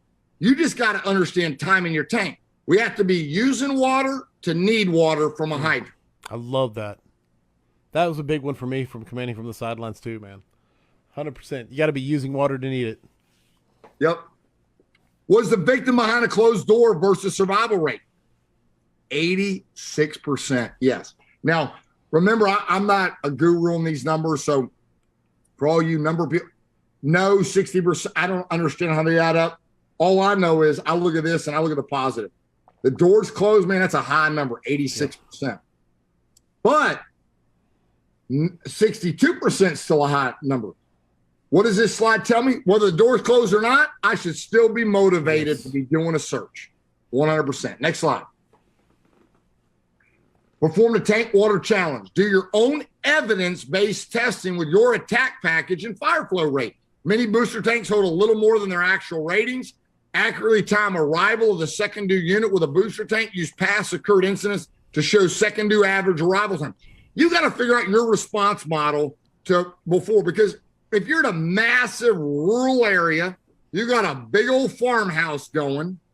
They're saying everybody's out, and a third due rig's 30 minutes away, and there is a hydrant that's like 800 feet away. The second due engine probably has to catch that hydrant 800 feet away. Use common sense, man. That's all it is. Next slide. Build in your normal fireground arrival reflex times, apparatus placement, scene size up, making the stretch, forcing the door.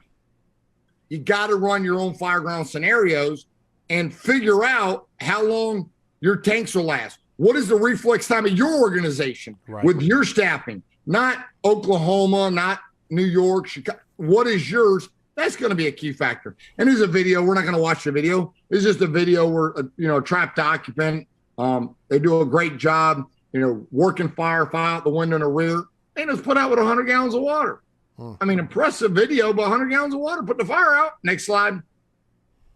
And these are just the time. One caller reports a fire in the area of, I get there first, then ladder 12, then engine 3, and they both come straight to the scene. Ladder 12 stretches the line. They're first in, Quint, they stretch the line, push in, down a hallway, water on a fire. Engine 3 gets there, they come up the rig, breathing air, because the chief's already on scene. I was there as fireground command.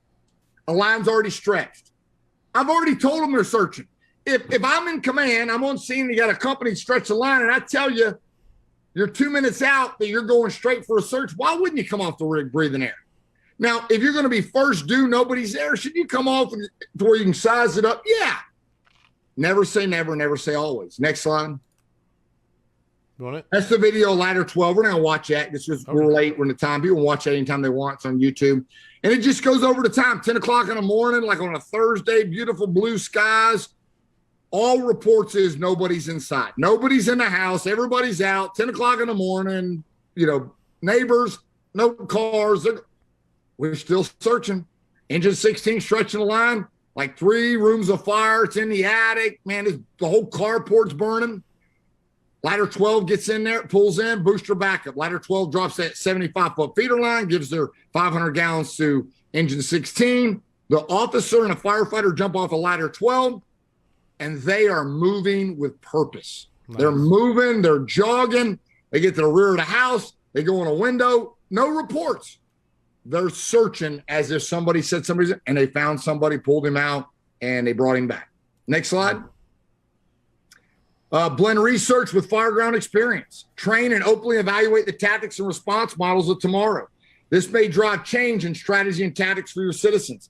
Firefighter Rescue Survey, National Institute of Standards and Technology, Underwriter Laboratories, and Fire Service Research. You got to get out and do some studying. You got to know what you're doing. Evaluate if your current strategies, tactics, response, and deployment models truly put the citizens first. Together, we can get the annual civilian fire fatality rate below 2,000 this year. I do believe that. If we don't hit it, it's all right, man. Well, next year we'll get even better. That's yes. That, but we have to have something we're trying to get to. And those are just links that Scott put in there for different videos that you can look at. And then scroll down a little bit. We're not going to spend much time on the graphs. They can look at all those. Scroll down. Scrolling. Oh, wait, that's good. So we'll close out the PowerPoint. We'll finish out with some. I got this one here. I wanted to throw it at you. Oh, yeah. I put this in. So and I got this off the Facebook today. I told him I was going to steal it from him. You know, for you that love the job, you're into the job, you know, you're trying to get your chiefs to be working chiefs, or you're trying to get VES, or you're trying to get a search, or this is the reality, man. Your plan and reality. This is it. You know, I'd like to say that, you know, this was my reality. I was a little spoiled, fortunate, lucky, blessed that I got to go to Escambia County 22 years ago and didn't have to do it. But I did experience a lot of this in the 90s. That's why I wrote the Urban Legend, the New Yorker article, which is you know, pretty politically correct. I didn't like totally bang or, you know, beat up anybody. But this is it, man. Like, you know, if it's worth having, it's going to be a fight. It's going to be a push. You know, people are going to, you know, make fun of you, pick on you, do whatever. Don't worry about it. You know, I'm wearing this hat just to let you know I'm not too cool for school. I got my radio on. Hell, shit, this radio don't even work. This damn thing's old. Hangs on the shelf. But, you know, this job is too serious to take yourself too serious. And I know that sounds like kind of goofy, but, you know, it is a serious job that, you know, you got to be willing to be in it for the long haul. It's not a marathon, man. It's an ultra marathon. And, you know, I thought about it. Jim McCormick put up a picture circa like 2002 of the FDTN facility on social media, and you see like these piles of dirt with weeds on it. Yes. And I saw that today. Man, when I saw that, I'm like, see that if everybody could just be like that, they have that kind of vision and patience, like 20 years to be what it, you know, somebody shows up down today and like, oh, this place is awesome. It's, well, shit, man, it just didn't show up like that. Right. I mean, you're talking about like 20 some years of just vision, dedication, commitment. And we need more people that are willing to do that. More people that are willing to, you know, maybe it's your idea and somebody else runs with it. I started firefighterrescues.com years ago, and I was really pushing us, like celebrating our successes and, you know, posting that people were making. I wanted to get a culture of search, and man, I can only do so much shit. And, you know, Brian Olson and a bunch of other phenomenal people. Like, you know, I think Brian's the one that reached out to me. Hey, would you care? I said, shit, no, man. Like this is a team effort here. And run with it. Yeah. That's why I'm behind Firefighter Rescue Survey. What they did, they took that shitty ass turd that I had at firefighterrescues.com and they actually did something with it. You know what I mean? Scott Slocum taking county fire tactics and doing something with it. You know, Jessica, you know, and what she's done with, you know, running the, you know, CFT, and man, Jessica and I butt heads all the time, but she's right 99.9% of the time on doing stuff. So, you know, just because it's your idea don't mean you're the one that's got to deliver. A lot of times your idea can be executed by somebody with more time, more diversity, more experience, whatever the reason. It doesn't matter. If you're here for the right reasons, man, you don't have to have your name on it. It don't matter. Like we're here just to make a better, you know, fire service. You know, like I hate teaching without, people say I'm always dropping names, because I hate teaching without dropping names, because I want everybody to know, man, like my book's going to be a bunch of names with a little shit at the end of it. I mean, all the names are going to be the person that I got it from. That's why I really never wrote articles, like, you know, because I can write an article and then, you know, have Scott, you know, clean it up for me, or JJ or Rob. I mean, you know, Jessica, I got people that can put all the commas in the right places and shit. Even if I don't send it to them, Rich at Firehouse will fix it up. That's his job. He's an editor. My big reason why I didn't really write articles for the longest time, I was like, I'm just writing an article somebody already wrote. Like, why can't people just go pull out the article from 96? You know what I mean? Like why do we got to write a search article, man? Like the one that Bill Gustin and Mike Lombardo wrote, I thought it was pretty good. Or Bob Prusser. I mean, like there's like, I mean, I could name 6 people that have written search articles that I read in the early to mid 90s. That ain't nobody writing an article that's better than those. And they definitely ain't been the more entrapments than those people. Just because there was more of them back then doesn't make them better. But you know what? Sometimes we do, you know, I just finally came to terms that, you know what? The viewer, the reader wants something that's dated 2022. They don't want to, You know what I mean? And as long as we're paying respects and we're putting, we're adding something to it, that's good. Maybe it's a new picture, but really, man, you ain't saying much more than somebody else said, Dude, we're pushing, it's 11:41 Central Standard Time, and where you're at, and we're still over 100 viewers, and there are over 1,000 comments on a very, very rocky start to a scrap. Without a doubt, brother, you should be proud of it. So I always like to ask, is there book or books that you think firefighters should be reading? You touched on a ton earlier, so you don't have to belabor the point, but just, and this is your third time on the scrap. So again, I know it's a repeated question for you. First and foremost, I think everybody, hands down, should spend the money and get the FDTN newsletter. And people have never gotten will say, it's expensive. Yeah, because you're paying to not have that stupid ass advertisement in there. Yes. There's no advertisement. Like you're paying. Oh, I got to plug my shit's about to go dead. I just got to pop up at less than 10%. I got a power cord. I'm good. Yeah, we're good. So I think everybody should get the FDTN newsletter because, Jim doesn't put anything in there that's not vetted. I tell chiefs and training officers, man, like if you want to do a good job, but you're not into the job, just let Jim do your job for you. Have your department read that. That way you don't have to worry about saying, well, I don't want to read this article, because there are some articles in fire magazines we don't want our people read. They're just not vetted properly. So, I'd say that, and obviously, Firehouse magazine, because I write, for them, fire engineering, I got every copy from in the late 80s all the way up till I stopped collecting them around 2012 or something. I just ran out of room.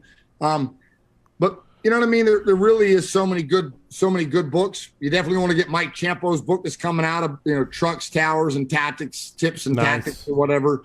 I haven't read it yet, but I'll be getting that book. But John Norman's Fire Officer Handbook, man, I'm pretty confident I'm going to use that starting October 1st as a foundation to take my battalion and go through that book over a year's time, 12 months, and cover it. And obviously we do the CFT ODP, and John Norman's Fire Officer Handbook is not just strategy. He's got a chapter on forcible entry, a chapter on search. It's the 5th or 6th edition. So, it's a foundational stuff. But I'll tell you the same thing I've said on the scrap before. It's hard to beat Chief Clark's Blue Book, man. Willie Clark. Chief Clark's Blue Book, I know it's old and out there, but there's just I think the fire behavior chapter, I've never found a better fire behavior chapter outside of trying to read some chemistry book. Chief Clark's book. And hey, I got it. I got a test question for a free pass to the fire conference. Is Scott still with us? Slocum's still awake. He's on Eastern time. He's down in damn South Florida. I don't know if he's still here, but we'll find out. All right. If not, then I'll have to track this one. Okay. So for a free pass to the fire conference, Chief Clark in his book equates a fire flow rate to the number of firemen. What's the flow rate per firefighter for staffing? What's the flow rate per firefighter per Chief Clark in the Blue Book? That's what I like to call the Blue Book. The flow rate for Chief Clark per firefighter on the fire. So if I had 500 gallon a minute fire flow need for a fire, how many firefighters would I need? I'll let you know if anybody answers. Jonathan Mills, first answer came out. I don't know if it's right or wrong because I don't know. He said 50 per person. Bradley Feely said 50 GPM. Whoever said it, 50's the answer. He was definitely the first. There you go. That's right out of Chief Clark's book. I don't know if I've ever seen that anywhere in another book, article. And you'll have some smart ass say, well, I can flow 150 GPM by myself. Well, shit, didn't somebody charge the line for you? I mean, yeah, you could, but it really is a good number. You know what I mean? Yes, a 2-inch smoothbore can flow 1,000 gallons a minute. But as a whole, if you pull up on a fire that needed 1,000 GPM, you need other people doing other stuff, catching hydrants and fireground command, I just think it's that's just something that's in Chief Clark's book that I think is pretty impressive. It's just a good deal. Still something to hang on to, man. And I tell you, if anybody watching still wants to go to the Florida Gators seminar, it's a 2-day seminar in Gainesville, Florida, September, I think 14th. It's on countyfiredays.com. You email me at cftactics.com, and I'll get you a $50 off code to save you $50 on. There you go. But you got to be watching right now. So if you're watching this shit tomorrow, that code don't work for you. Just be honest. No, like those are just little things, man, that you just pick up from, from different books that you read. Those little bitty, nuggets and training tips and that sort of thing. I love it, man. Okay. Chief, I feel like we don't have to do the 5 questions for firefighters because you've done it twice, but this is the next 5 questions for firefighters, which we changed after episode 100. So are you ready for the next? Go ahead. Don't want to cut you off. No, I'm good. Go ahead. The next 5 questions for firefighters. Are you ready? Yeah. All right, here we go. Getting my notes. What single characteristic makes the difference between a run-of-the-mill firefighter and the top-tier, go-to, badass firefighter? Passion, purpose, and drive.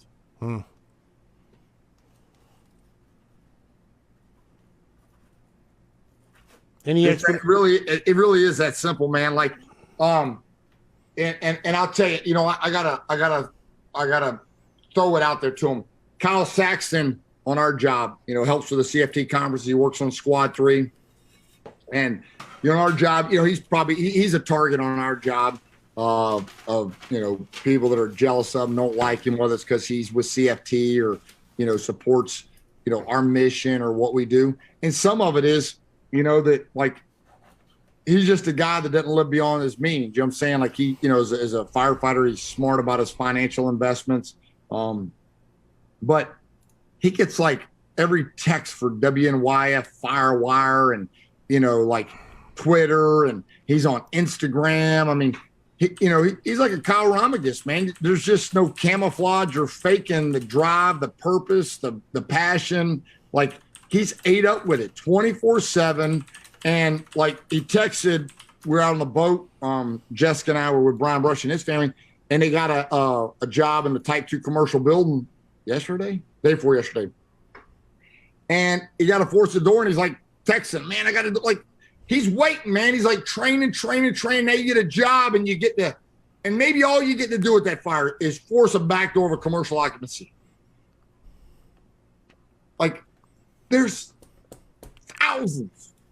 I would be safe to say 90% of the people on the job would mean nothing to them. They don't give a shit. They just, all right, we just force the door. Like, but if you love it like we do, if you're the lucky ones, the whatever's still listening, 82 people listening right now.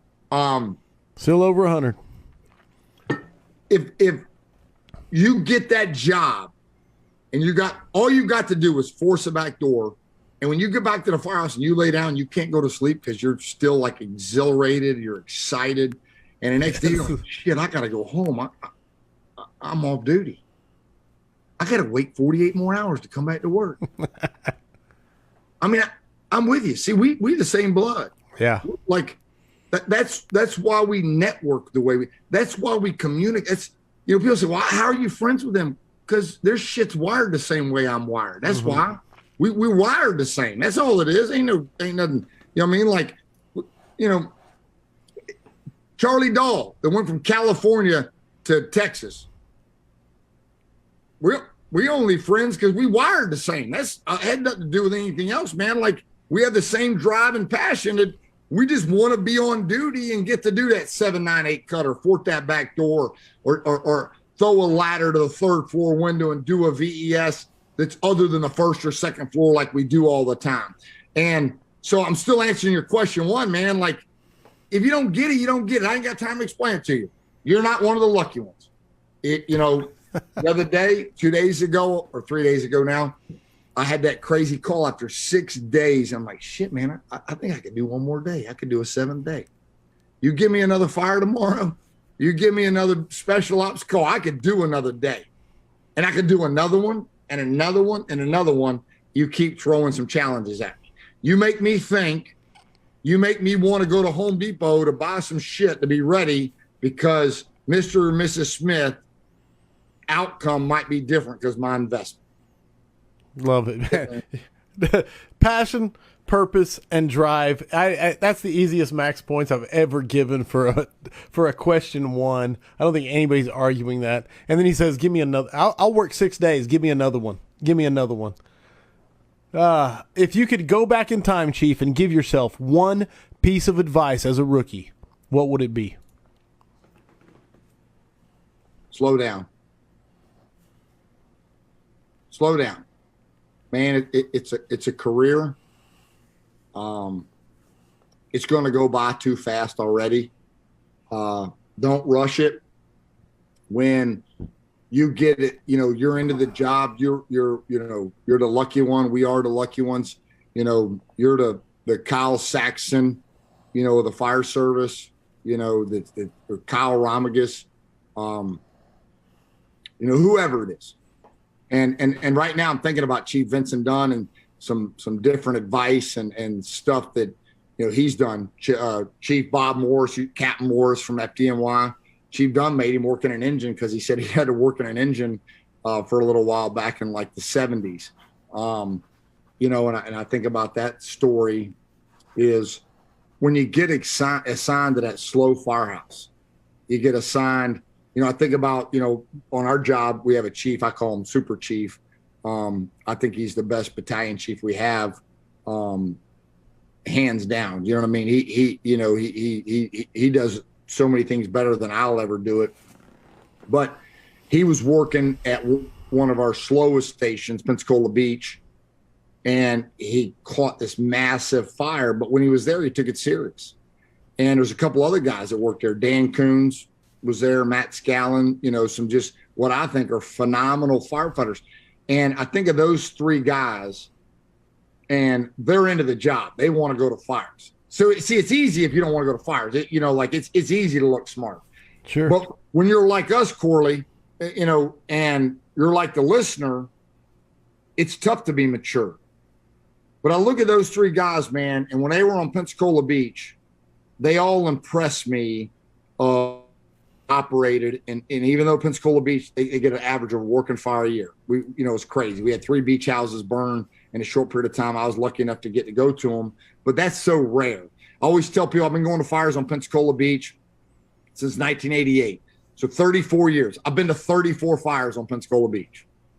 A fire a year. I mean, I don't know. I don't keep track, but right. I mean, like, that's just what it is. And I can go to them on duty or off duty if I'm available. I can't, go now. I just drank a beer, but, at the end of the day, they went there, and even at their age, they stepped up and were more mature. They were an old soul. They were more mature than themselves, which all that did was develop them for when they became what they did when they got to a busier company. So, what advice would I give, man? Make the most of every assignment. Make the most of every assignment. Even if it's a slow station, don't waste it. Don't be that firefighter at the slow station. Well, I'm just waiting to get my time to go to the squad, the ladder, the busy engine, 5 or whatever. Don't waste time. If you're at that station like at Pensacola Beach, man, become good at elevator operations. Come good at apparatus placement. Study, beach house mansion fires. Study wind-driven fires. Study water rescue. So that way one day when you become a captain or a chief, specifically a chief, now you're better when you got to respond to that district because that district and you didn't waste a year or 2 years or 3 years. I mean, everybody that's into this job wants to be on the busiest company, but we need people in the smaller companies too, man. I got a lieutenant on one of our slow companies. It's a high-rise district, but he's a fireman's fireman. I know he's ready. You know how that makes me feel to have a real fire? He's out there because he's just, he's almost 50. He's mature. He's, and that makes my job a lot easier. So I'll just leave it at that because I could ramble about it. But that question can never be over asked. Like, it's kind of like you see on Facebook, like, ask a millionaire, what would you tell yourself, before, like, those questions are important questions. No. And I just say, man, take your time, slow it down. It's an ultra marathon. Enjoy the moment. Enjoy every assignment. It's actually in Chief Vincent Dunn's command and control book about wanting to have busy assignments, but it's in one of his articles or his book that each assignment's going to teach you something. It's going to give you something about the job, and enjoy it there. And I wish if I could go back over and do my job again, I would definitely do it a little different. 100%. Wow. 2 for 2, without a doubt, max points. Number 3, what is your favorite training drill?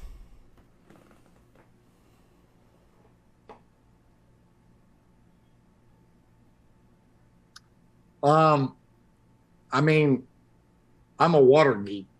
I mean, shit, I enjoy just holding my garden hose, washing my boat.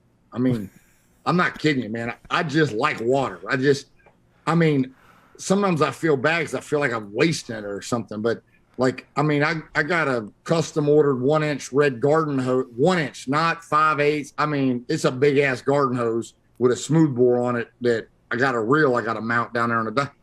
I love flowing water, man. I don't know how anybody couldn't love just picking up a hose line and going in a concrete drill tower, a metal drill tower, and a quart and just blowing shit apart. I call it hydraulic truck operations. Jack the shit out of that pressure and let's drill a hole in the wall. Drop a ceiling, blow shit apart, man. It's like, it's better than bullets because it's constant. It's just solid. And it kills everything in its path. It's the equalizer, man. The fire stream is the ultimate equalizer. If you're only going to do one thing in a fire, you got to flow water. You might not have to force the door because it's unlocked. Shit, fire might be blowing out of every window, so you ain't got to cut no holes in a window. Roof might not be safe to get on, but shit, we going to flow some water. You want a guaranteed position on a fire ground, it has to be the nozzle firefighter because every firefighter needs a nozzle firefighter. I mean, every fire ground, somebody's got to open the nozzle. Even if it's this beautiful Chief nozzle here, somebody's got to open the nozzle. So I would just say a drill flowing water. First thing, Jonathan Kansas, he's the chief of Midway. This is no shit. This is a true story. We're going to take 15 firefighters to Midway about a month ago to drill. So I sent an emails back and says, don't wet the water department out back and keep track of how much water you flow. Because he's known me for 30 some years. He knows I'm liable to have 3 jet guns going, 4 Rams, 4 2.5s, and see if I can flow enough water that I can make the water rise, even though it's running out of the building like you do at a commercial occupancy. And since he sent that email, we didn't do much but booster tank attack. But I was giggling and laughing because Chief Kansas was like basically professionally and respectfully telling me, hey, don't be coming out here doing some big water drill, because I love big water drills, man. Like, I just think it's cool to relay pump, inline pump, zero out. I like to go from a 2.5 to 3 inch to a 5 inch just to see if I can get 2 more pounds of intake. Yes. I'm just a geek for that stuff. And I don't do it much anymore. I did it a lot when I was a contract training guy for Fort Walton Beach, Destin and all them. I do a lot of water drills with them. But, and I'm not nothing like I used to be. You just forget shit, man. I used to be a hydraulics geek. That's how, Dennis and I kind of lined up when we went to Scotland together in 2009. Nice. So that's my answer. Shit, anything flowing water, that's fun. And especially if it's 114 degree heat index.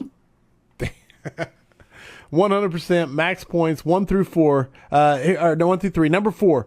And I know I've known you long enough, but what mistake have you learned the most from in the fire service? Getting in people's faces, spitting in them. No, I mean, seriously, just, the biggest mistake is not properly communicating, making it palatable, and not everything. And I appreciate my friends. I respect Rob Fisher a lot. And he made me feel good one time. And these are my words. I don't know how he said it, but, the fire service probably needed what I was doing at the time. wake up call, to do a wake up call. But if I could go back, man, I would polish my message a little more. Probably articulate it a little better to maybe get a few more listeners. But other people say the people that were listening, maybe they wouldn't listen. So right. I don't know, but I wear it out. I wear that whole thing, 10 pounds of pressure, 100%. I wear that out because I'm telling myself that all the time, man. Like, patience, nothing worth having happens rapidly overnight. And the more you love this job, the more patience it requires. It really does. People don't need patience when it's just a paycheck.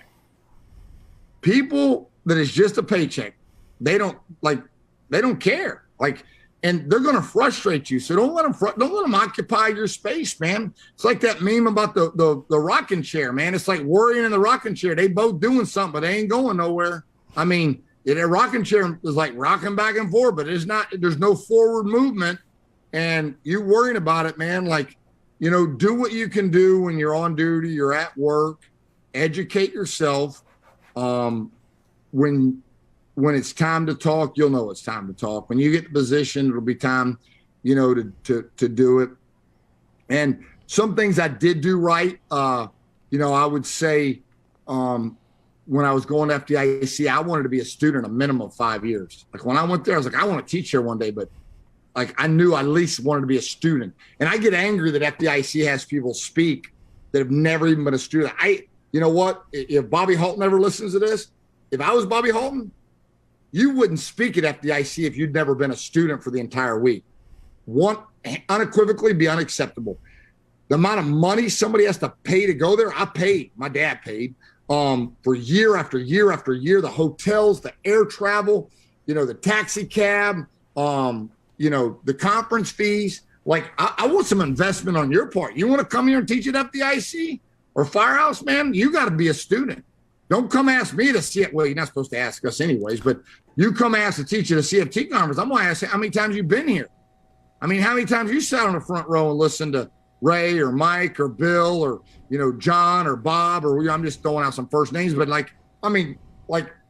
what have you done? I want to know what kind of student you've been, because it's going to be hard to press to beat them. Them guys are reading the magazines, the books still 40 years later. You're just wanting to get your name on the map. So, as we close out tonight, man, we need more people that want to be the student first. Nice. And then somebody's going to call and offer you. We got time for a quick story? Always. All right. Brother, I'm on your schedule. When I got hired at Pensacola Fire Department, old historic fire department, 17 people on duty, 2 engines, ladder, and a rescue. And upstairs, there's 2 tables. There's the senior table, and there was the junior, you know what I mean? The firefighters table, regardless of rank, how long you've been on a job. And when they cooked lunch, man, it was for 17 people sometimes. A minimum of 13 or 14. I can't remember what the minimum staffing was, but when you cook lunch, I had to learn how to use them restaurant things where you slam it down and you open up the big can of pasta or right or whatever. So we get this fire, and it's on West Scott Street, and literally it's right next to the intersection. Have you ever heard when I talk about the 4 kids that we lost with the VES? And I said I had a fire on every, literally on every corner. And when we got back to the firehouse, Jessica's texting me. It's midnight. I got to text her a picture. I'm literally still on here. You can tell her technical difficulties. Yeah. So this fire happens, and it's Christmas Eve or December 23rd. Long story short, we go there. I'm on a back engine 4. I stretch. The rescue comes. I'm gonna speed it up a little bit, but we go to this fire, and I'm pushing down a hallway, and Chief Baker, the guy that I looked up to, he tells us to back out. I'm like, we got it. I mean, I'm a young, stupid kid. Sure. We got it. And 5 more seconds, 10 more seconds. Yeah, that was me, 100%. Yes. I was a 5 more second guy. And then 5 more, I wanted 5 more, and I wanted 5 more. And thank God I had Lieutenant Greg Redding, who ended up becoming the deputy chief before he retired. And he said, Ike, we're going. Chief says we got to go. We're going.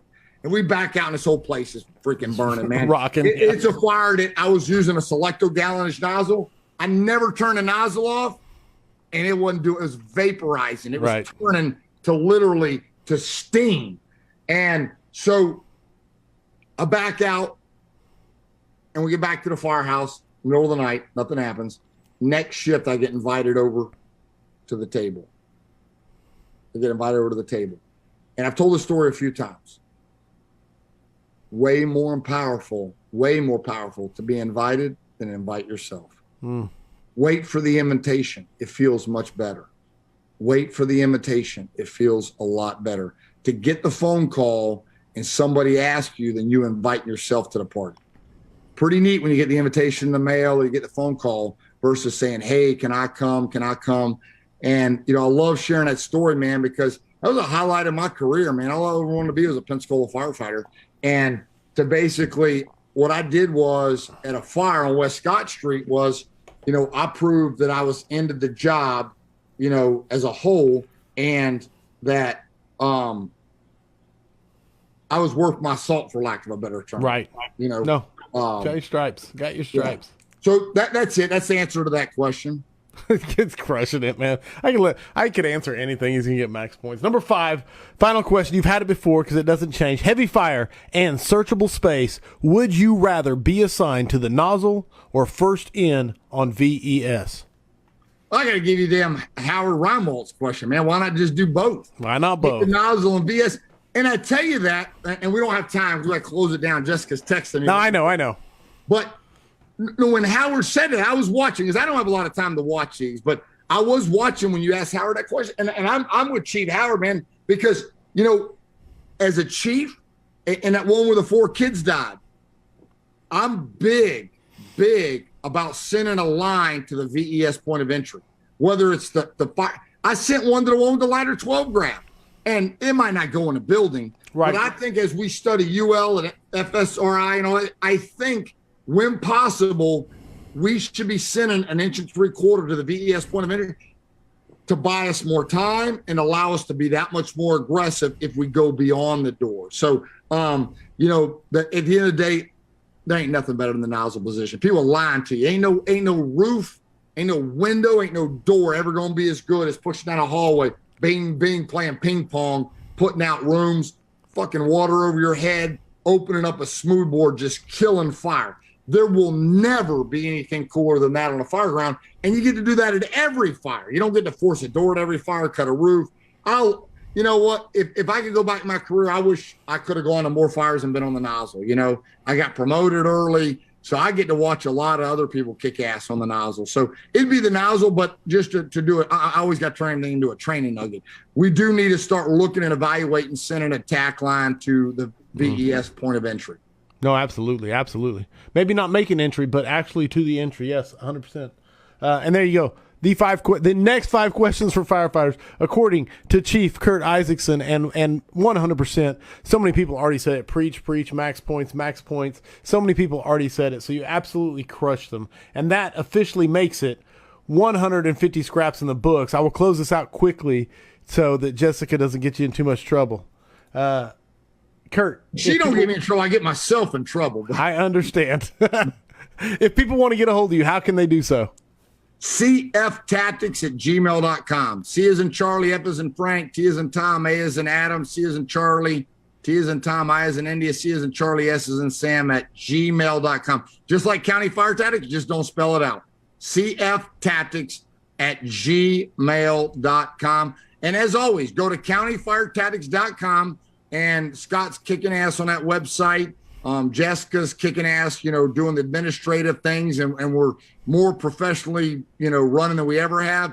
But sign up for the box alarm. You'll get an email for every time we post anything. You'll get an email in your inbox on what's going on. And if they go to countyfiretactics.com at the top left, they click on it, it'll bring down a menu. They can click on About, and it pulls up my phone number, my email address, all my podcasts, all my emails. Scott will add this one to it. It's one place to see everything that I have to offer. All 3 scraps are there, or will be. 2 scraps are there. This one will be when Scott gets. I got to piece it together from the rough starts. I want to tell everybody, audience that's still here, man, and the ones that listen to the podcast later and the recordings, thank you for putting up with the technical difficulties early on, especially, Chief. You're a champion. But give Scott Slocum some grace as he works through the giveaways and figures out who won, because the technical difficulty is going to make it tough for him to figure out who won initially and stuff when all of it was cutting out and freezing. Here's the deal. Give us about a week. Don't bother Scott. You email me and then I'll be the filter, because I don't want to bother Corley or Scott. And, if you want to water on the fire, just go ahead and work on making your travel arrangements, your hotel, whatever. Even if we don't get you registered until 3 days before, Jessica doesn't print the name tag, so literally like a day or two before. So if you know you won, you won. Just start making your arrangements to get educational leave or whatever, since that's a month away. Love it. All right. How many we got till the end? How many we have? Oh, man, right here we're at 95, brother. 95. That's more than some scraps. God bless you guys. Thank you. No doubt, dude. Smooth Boar Cartel said one more question. Let me hear it. I'll throw it at him. Yeah, I'm already in trouble. Shit. I'm wound up. I won't be in bed for another hour. I'll wait to see what he says. I go pull that 1-inch booster line on the dock. While he types the question, I'll do my housekeeping. The Vigilantes is live. If you want to be a part of it, go to firehousevigilance.com. All the information is there. The first forum was amazing. The second forum is coming up on July 30th or 31st, end of the month. It's coming up. We're going to talk about electric vehicle fires, and we're going to read Jared Sergi's No Nonsense Leadership book, or talk about reading it, not read it. And so anyway, if you want to be a part of that, go to firehousevigilance.com. All about joining the Vigilantes and being a part of that if you want to be. Next stop for me is Water on the Fire, which I'm pretty excited about. I'm going to see Brian, which I was going to tell you to say hi to Brian, and also I'm going to see you. So I'm pretty excited, plain and simple. Coming up on the scraps, they are looking sweet. I want to give this lineup as we get the final question coming. The lineup coming up. So Isakson, Curt Isakson kicks it off with number 150, followed by Rick George, and then Kyle Romigas coming back. Mark Von Oppen, Devin Craig, Mike Dugan, Robbie Townsend, Dina Ali, Chad Butzine, and Bill Gustin. That's the next 10 episodes, counting this one today. So is that an amazing lineup or what, man? Does it get better than that? Phenomenal. Every person on there, I know them, and they're giving just great information. Here's the deal. Today, when I went ready to go live, I put on, of course, Mid-America Fools, because I love my Fools chapter. So I put on a Mid-America Fools shirt to wear for this 150 scrap. And then I looked at all my black hats, because I always try to wear a black hat. And I saw it's worth the risk. But it's not just that. It's got a giant shamrock on it, because we are the lucky ones. And I didn't know he was going to talk about we are the lucky ones so much. So I think everything happens for a reason. But we are the lucky ones. And so I think, like I said, everything happens for a reason. Here it goes. Yep. The 850 question, he says, Chief, Dan Bender wants to know, what percentage of 850 firefighters have been to a Pensacola conference? If that number is low, how does that affect you with leading those firefighters? I used to let it bother me. I used to worry about it. But why would I let the ones that do not come take away from the ones that do come and occupy my time? Because I found myself like being negative and worried and talking about the ones that weren't there to the ones that were. Like, I'm not helping them. And I'll be honest with you, man, it took me a long time. It's like just in the last year or two, and I'm still bothered by it because they get in free, man. But I truly don't worry about it anymore. I don't post it on our union website. I don't I don't push it out. They know it's there for them. And so I'm just more and more, I'm like what my dad raised me. One more guy, one more person to go to church, one more person to go to the firehouse. Stop worrying about the big numbers, powers and the one. Powers and the one. Worry about the ones that are here, not here. I mean, the pastor, the preacher, for anybody that goes to church, they got to speak to the people that are there. I mean, if they're not, then they're going to go to another church. So it's like a concert. They're speaking, they're singing to the people that are there, not the people that are not there. Nice. So we got to stop focusing on who's not coming and give all your energy to the ones, who are there, because that's going to build the message. I was just reading John Gordon's book on relationships and grit. Him and his wife wrote it. He wrote The Energy Bus, a bunch of little bitty small books, The Carpenter, just a phenomenal motivational speaker. And early on, man, like he was speaking to 4, 5, 6 people at a time. That's how John Gordon got where he is today. And like, I mean, he's like, you know, the 1 minute manager. She Right. like, I mean, he's endorsed by some big people. And so it's taken me a long time to realize, man, focus on who is here, not who's not here. And that's all that matters to me. You know, like, you know, the ones that support it, that are coming. And now that I don't worry about it, it seems like more people are showing up, you know. So I don't really have a percentage. What I do know is that we average about 200 people by airplane for every one of our conferences. So, you know, outside of FDIC or Firehouse, when, you know, each conference, 200 people are just coming by airplane alone, I think we're doing pretty good. Nice. No, 100%, man. And like you said, focus on what you can control and don't worry about what you can't, and focus on the ones that are there. That's beautiful. Yep. You only hang out with so many people you only hang out with so many people at one time. So stop adding to it. It's just making your problem bigger. And Kyle said, killed it, Chief. Hug just for us. And he's saying it for all 88 that are still left right here at 12:17 a.m. on a Monday night. 100%, brother. You absolutely crushed Weekly Scrap number 150. Awesome. God bless everybody. Love you, man. Hope to see you at Water on the Fire or Firehouse in Columbus, Ohio, or, you know, A-Truck, or wherever I see you on the roads, man. Like, email me, text me, whatever the case may be. Thanks for, you know, giving up whatever it's been, like 4 hours of your time. And, you know, we'll see you. We all got a job to do, man. Just figure out your percentage impact and maximize that percentage. That's what I'm going to close it on. Love it, man. And here we are. I think we set the record for the longest scrap ever, but it's fine because it's worth the risk, and we are the lucky ones. They are showing everybody. I hope the tone stays silent. Thanks for listening to the Weekly Scrap. Please subscribe and please share. We'll see you at the next episode.